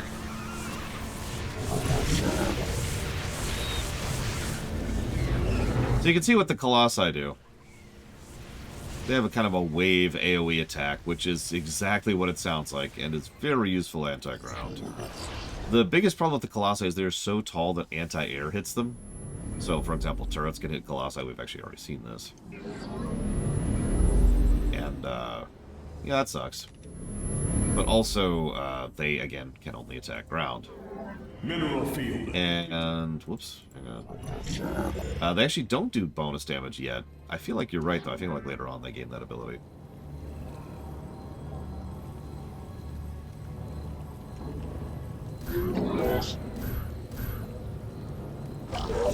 Well, first thing we're going to do is we're going to talk to Venom and be like, dude, stop eating brains. Quit it.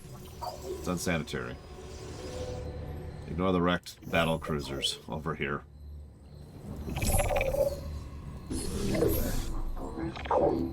No, I had the same memory, Dakota, so I'm guessing we just don't have that yet.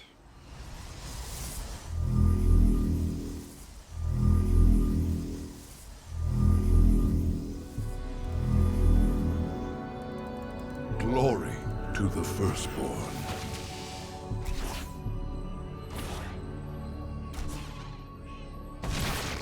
Honor commands.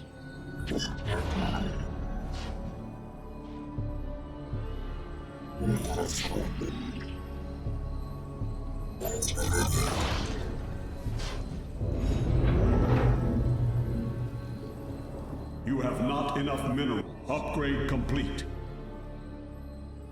My burdens weigh heavily.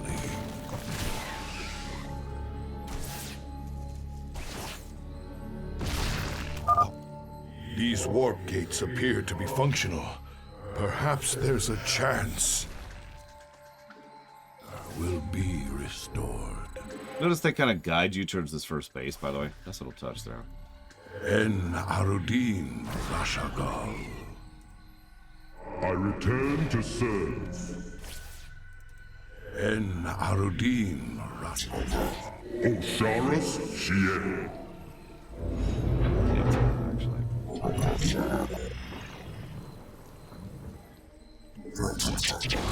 So let's just walk up this cliff here. Like you do. Mineral field depleted. I will be redeemed. Glory to the firstborn.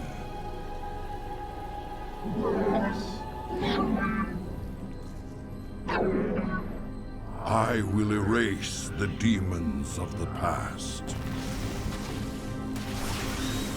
Ire will be restored.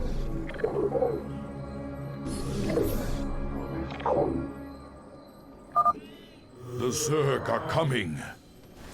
Yeah, one of the biggest problems with naming something a confederacy or a confederation in the United States is because people inevitably think of the Confederacy when you do that. In the service of Ire.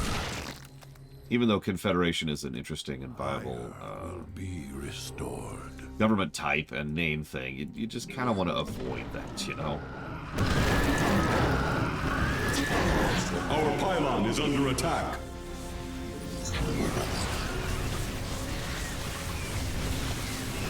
I mean, there's a reason the Confederacy in this very game is called the Confederacy. It's because they're the bad guys. And yeah, they kind of deliberately used that here, because they literally have the Confederate flag.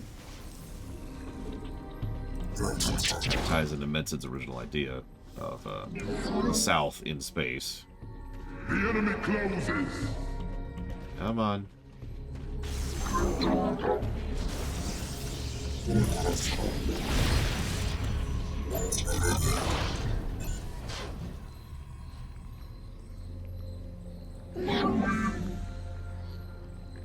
Yeah, exactly, Frisco Port. That you're exactly right.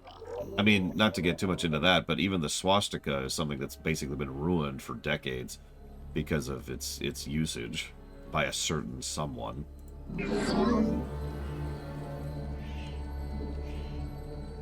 Mineral field depleted.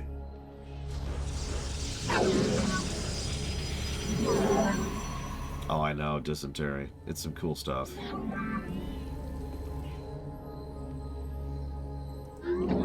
Yeah, the straight-winged eagle. Yep, you're right. It's not a small list.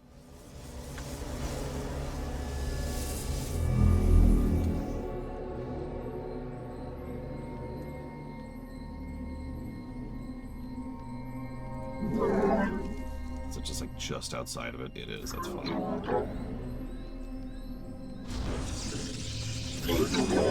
What's funny is I've noticed a lot of people think different things when they think Dominion. Like, we actually had that discussion just the other day when we were talking about the Terran Dominion. Mineral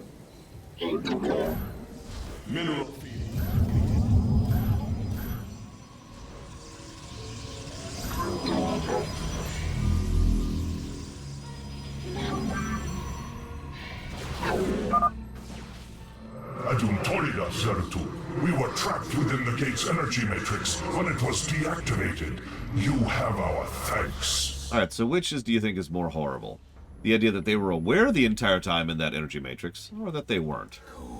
Mineral field depleted. You be the judge.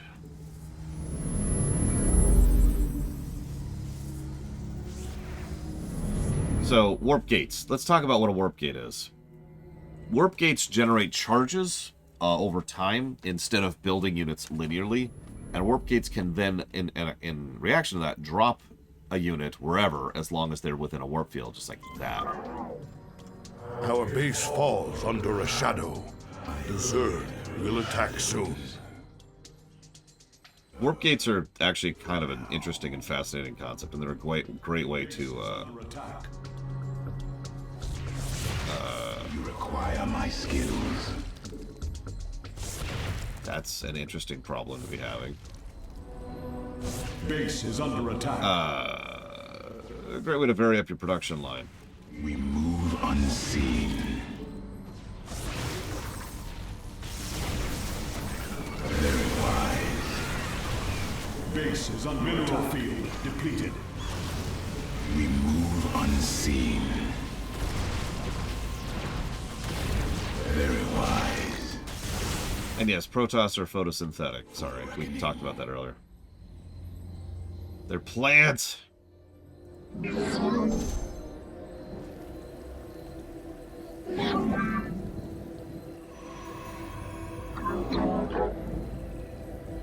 I am the voice.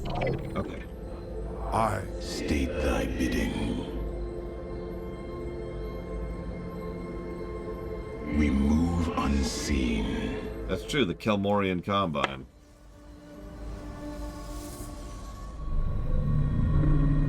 I didn't know that, Von Falkenstein. I thought it was actually the same time. You require my skills. Okay, so how do I want to do this?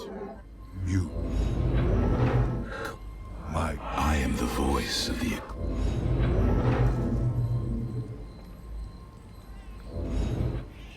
I want to do this properly.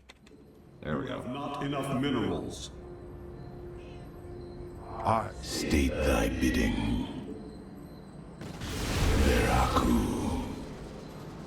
Mineral field depleted. It's not the first time I've seen that graphical bug. Do you see that right there? The left side of the screen? You say. I serve now. But I only started seeing that today. Very well.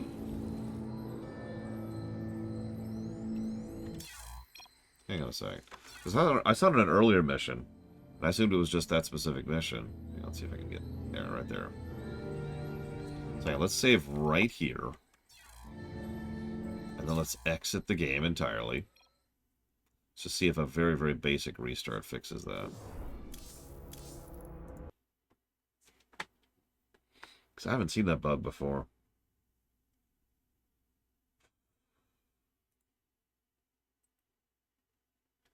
Starcraft 2 is updating. Okay.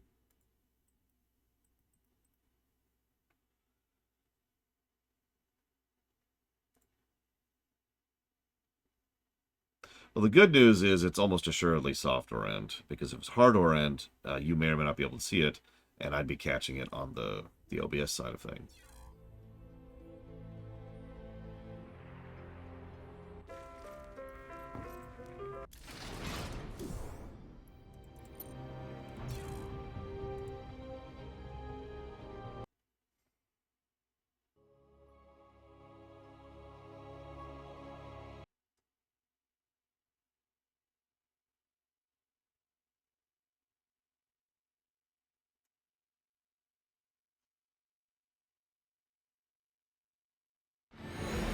Nope, still there. That's interesting.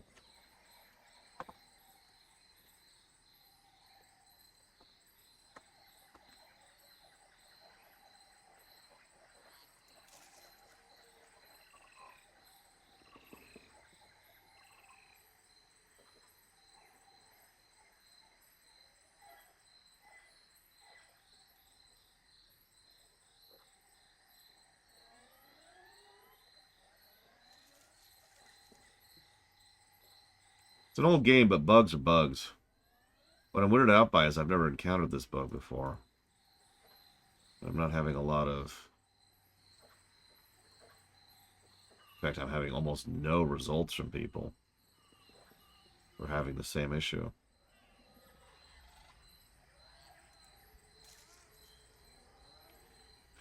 You're right, we did mess with the control panel. That shouldn't affect it, because all of that was for the entire monitor, not just the game. But, in the interest of thoroughness, let's undo what we did yesterday. The bug is currently on the screen right now, if you could glance over at it.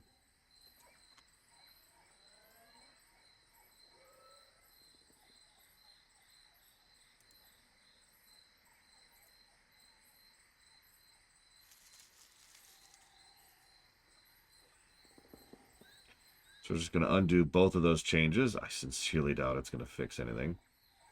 But now those changes are undone, and yeah, it's still there. It's still flickering. I didn't think that would change anything. I don't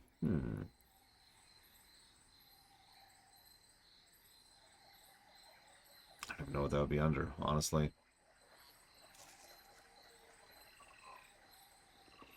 Let's turn the textures up. I'm not sure why those aren't up.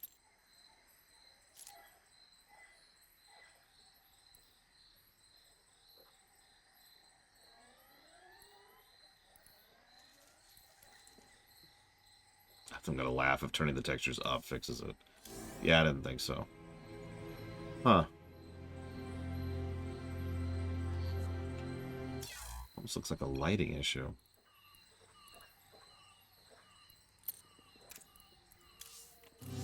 Nope. Okay.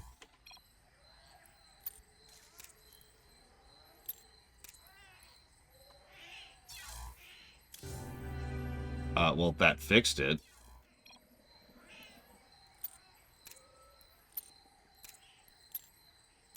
Leave those down, turn those up. Jeez, that cranked a lot of things down to low. Holy crap.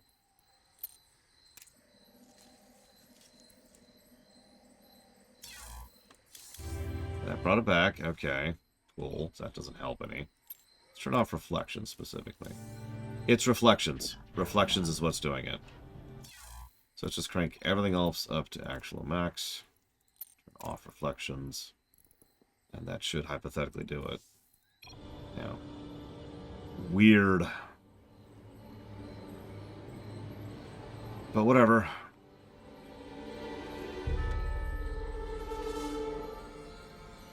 You got it, Elizar. Absolutely. I don't know when that happened, or where that happened, or how it happened. But I'll put that towards Disciples Gold. It's a good rest. Happy birthday, again. Oh, and I think I will also put that towards Pokemon, if that's okay with you. Remember, you can pick 3 things. Let's see. Pokemon Red, and what was it? Pokemon Stadium, I believe, was your other one. If I'm remembering correctly. Okay. Gateways. Let's get some gateways going. Where's my workers? How would I do the Borg origin story? The Federation made the Borg. No, I mean, there's... I don't know if the Borg really need an origin story that we can't already assume just from looking at them. The Zerg are massing near our base. Can I just say I absolutely love how the Overmind looks, by the way, in Starcraft 2? That's it. You know, it fills the whole damn screen. As it should.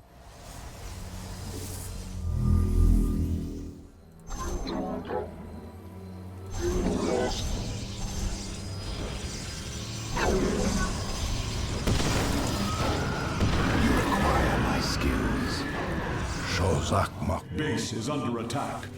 Base is under attack.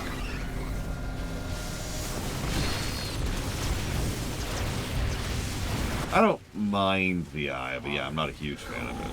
Is the void. Intriguing. For the reckoning. Very wise.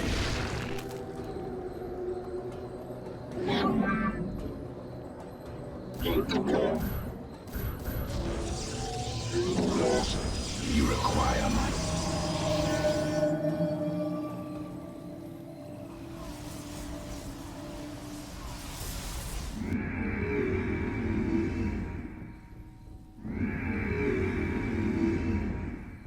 Okay, let's expand a little. Very wise. Zeratul. Vespine Geyser exhausted. It shall be as you say. Yeah, no, exactly, Dysentery King.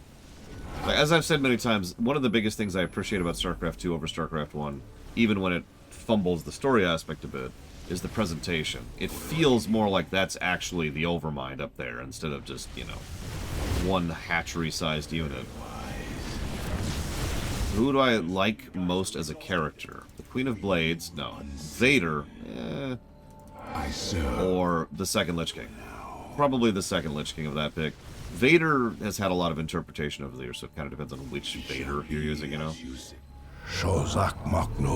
And the Queen of Blades has always not really been a big favorite of mine, personally. So, intriguing. By process of elimination. For the reckoning. Movie Vader. Movie Vader's pretty decent, but... Very well. I think I'd still probably go with the second Lich King of that group. I serve. For now. Very wise. I am...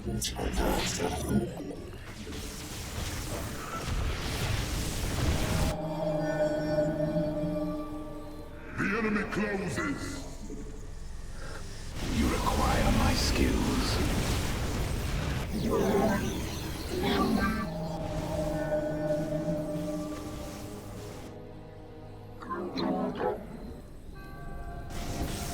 Actually, I really did write a Borg origin story once for a hypothetical Star Trek show I was pitching.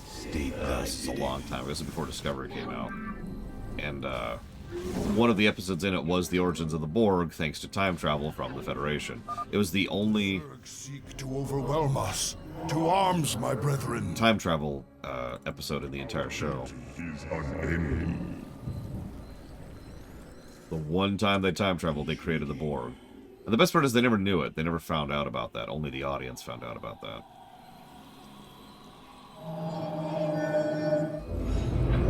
We are one with the shadows. Good night, Elizar. Get some good rest, like I said. You require my skills. Mineral field depleted. Back off, back off. Probes are under attack. Cold is the void. I am not actively following EU4, no. I'm completely behind on where the current setup is going. Wow, really? Really, game? That's where you're going with that? I That's return cute. to serve. State thy bidding. Very well. Veraku. Mineral field depleted. Yeah, Europa Universalis 4.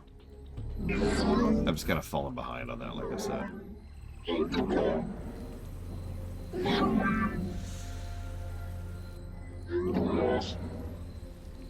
Sure, Terra, I don't mind. We are one with the shadows.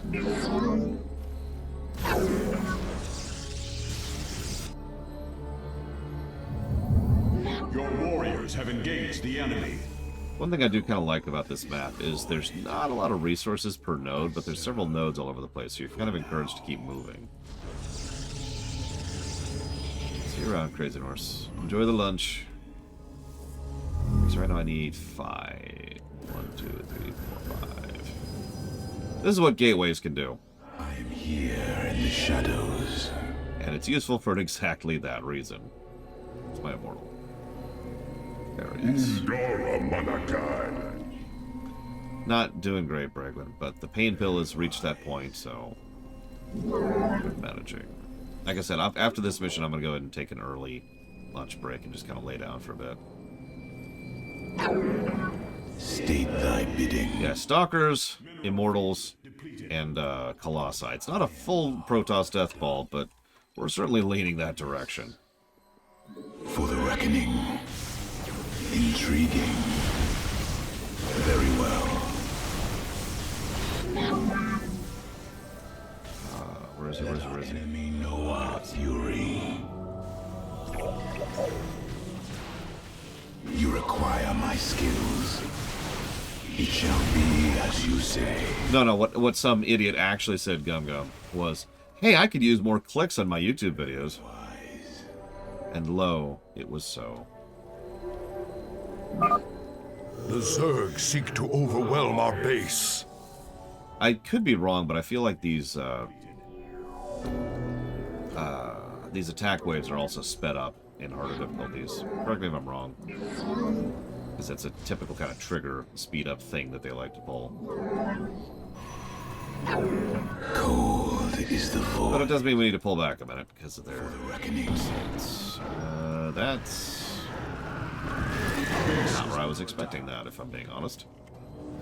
Base is under attack.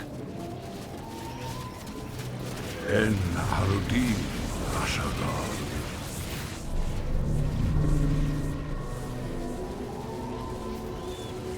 Let our enemy know our fury. Base is under attack. I am the voice of the eclipse. I am here in the shadows. We just kind of one-shot Hydras here. I am the heart of darkness. I serve for now.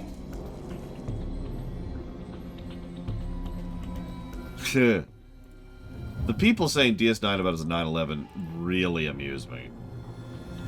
If you don't understand why, look at when 9/11 happened and look at when DS9 came out. We are one with the shadows.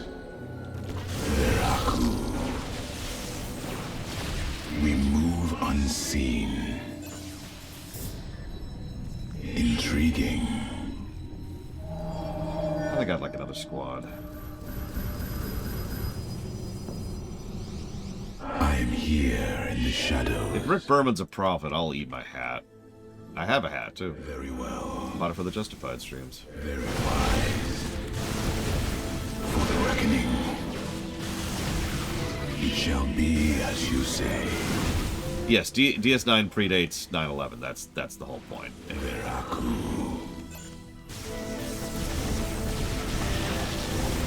I serve for now. Intriguing. We move unseen. For the I bought a hat for Eden. I mean, that is the kind of thing I would do. I'm not gonna lie to you. Very wise. Exactly, Frisco Born. See, you're starting to understand. For now. Shozak Maknul. We are one with the shadows.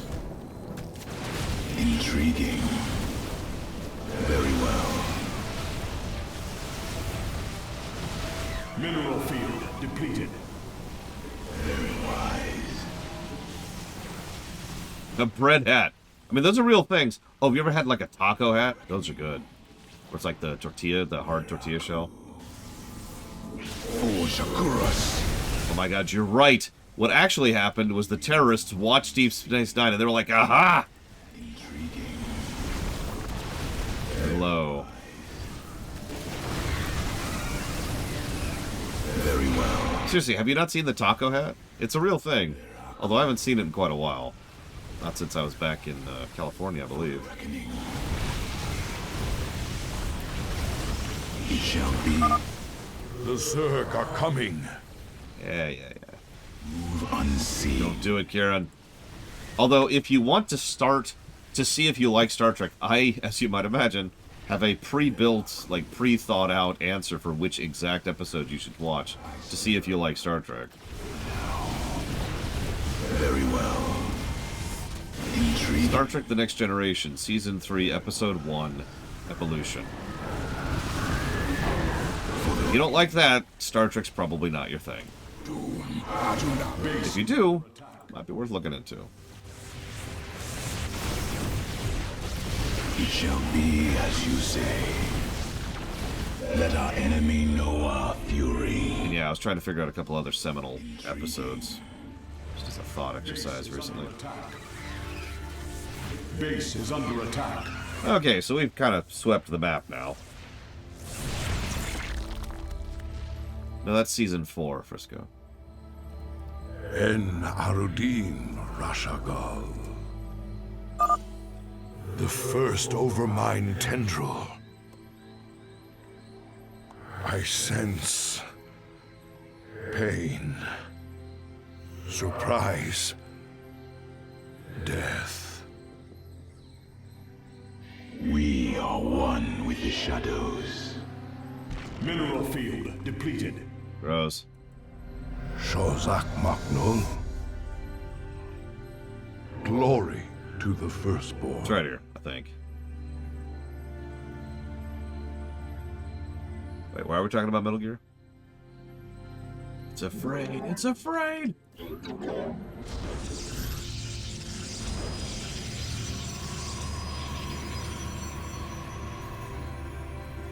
I will erase the demons of the past. Yeah, some people tend to forget that the Make America Great Again was actually from Reagan.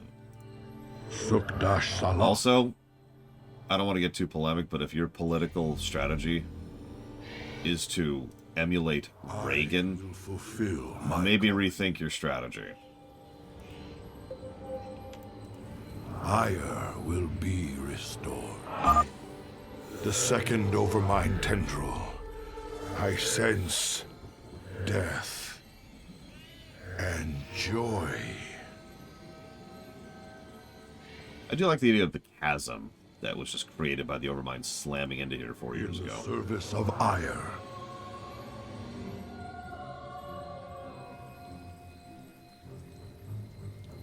Honor commands. The third Overmind tendril. I sense satisfaction in a plan set in motion long ago. And fear of the future.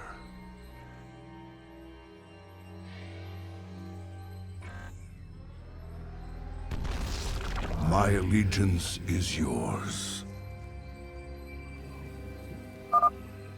Our base falls under a shadow. The Zerg will attack soon. The fourth Overmind tendril. I sense an end. I must go to the Overmind cortex to understand.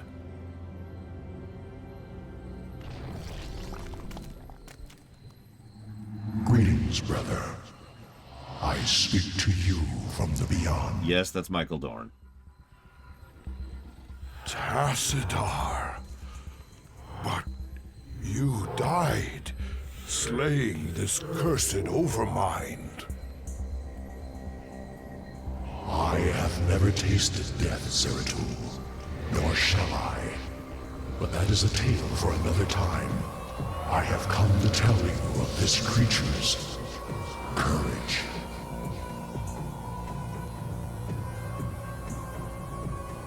Courage? It was an abomination. Not always. The Zerg were altered. A single overriding purpose was forced upon them. The destruction of our people. The Overmind was formed with thought and reason, but not free will. It screamed and raged within the prison of its own mind.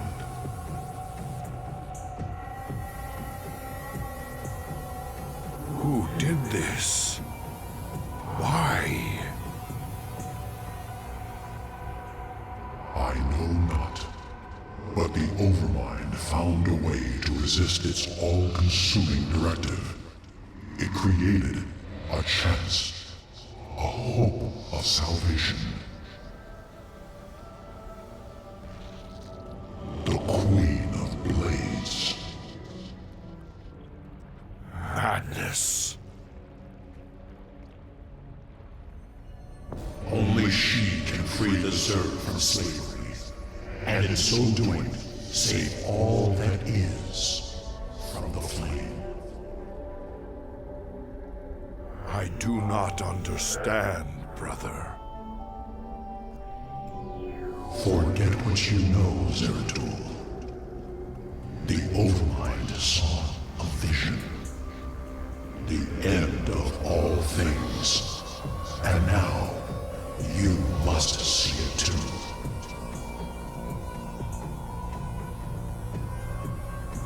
No. This vision. I cannot bear it. Stop.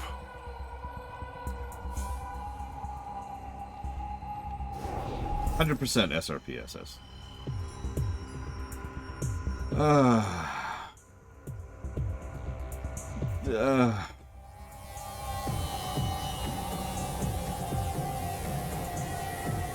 So, I don't want to speak too much in defense of this, but while a lot of people are crying retcon, actually, with the advantage of hindsight, analysis, and, behind-the-scenes materials, no, this was pretty well lined up, even all the way back in vanilla. I even mentioned that last week. However, that doesn't really matter for the purposes of a review. For a review, all we care about is how well they use that. So...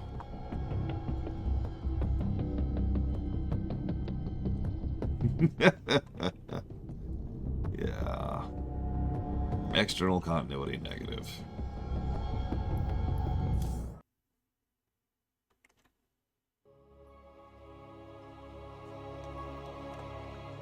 Although I'll have to put some thought into where those words go, which I don't have thought right now. Thought be gone.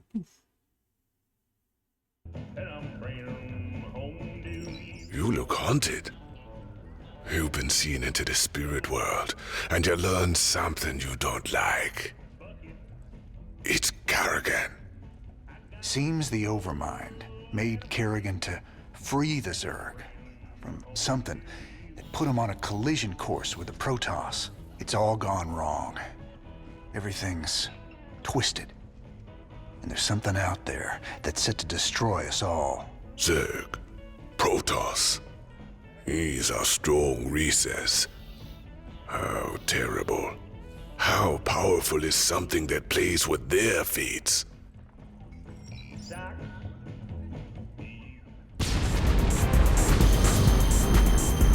Nuke Noodles. Call down the flavor.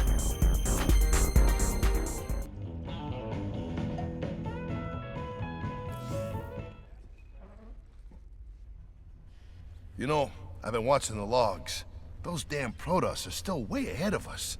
I can't believe some of the stunts they can pull off. Tell me about it. They've learned some new tricks since the last time we fought. I mean, come on. Since when could they warp in guys just anywhere? I thought they needed some kind of gateway at least. Not just anywhere. They need a pylon or another power source close by. Still, they've been working to improve their tech, just like us.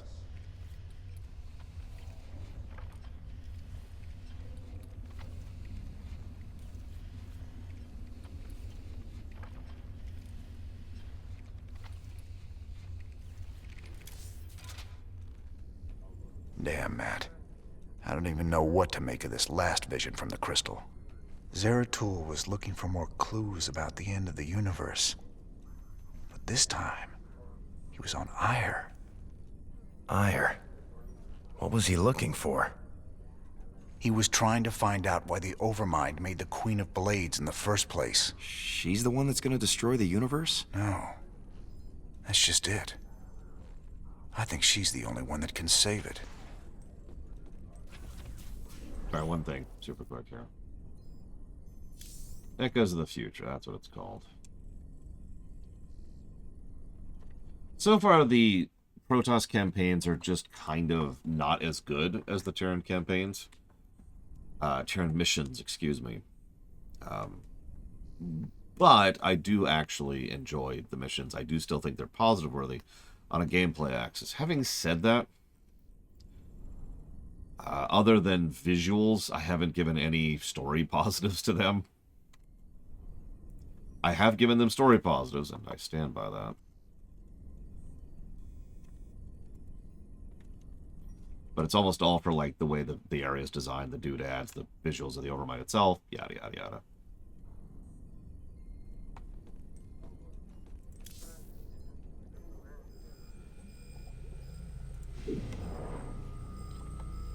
Okay, I may be exceeding the boundaries of good science, but I am now sure this crystal has some sort of, if not sentience, at least direction.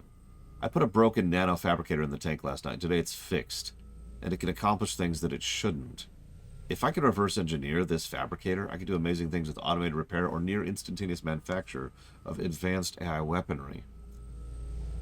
On the less upbeat end of things, the level of energy stored in the crystal's matrix has not increased at all, even though the crystal continues to grow. So it must be emitting that energy somehow, somewhere.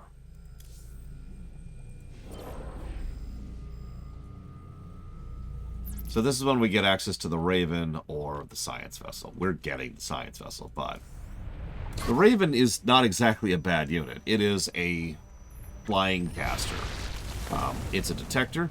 It can drop auto turrets, which are temporary. It can have point defense drones, aka death drones, which just kind of absorb damage in his area. And it can deploy seeker missiles, which are exactly what they sound like. They also hit like a truck. So they're actually pretty good.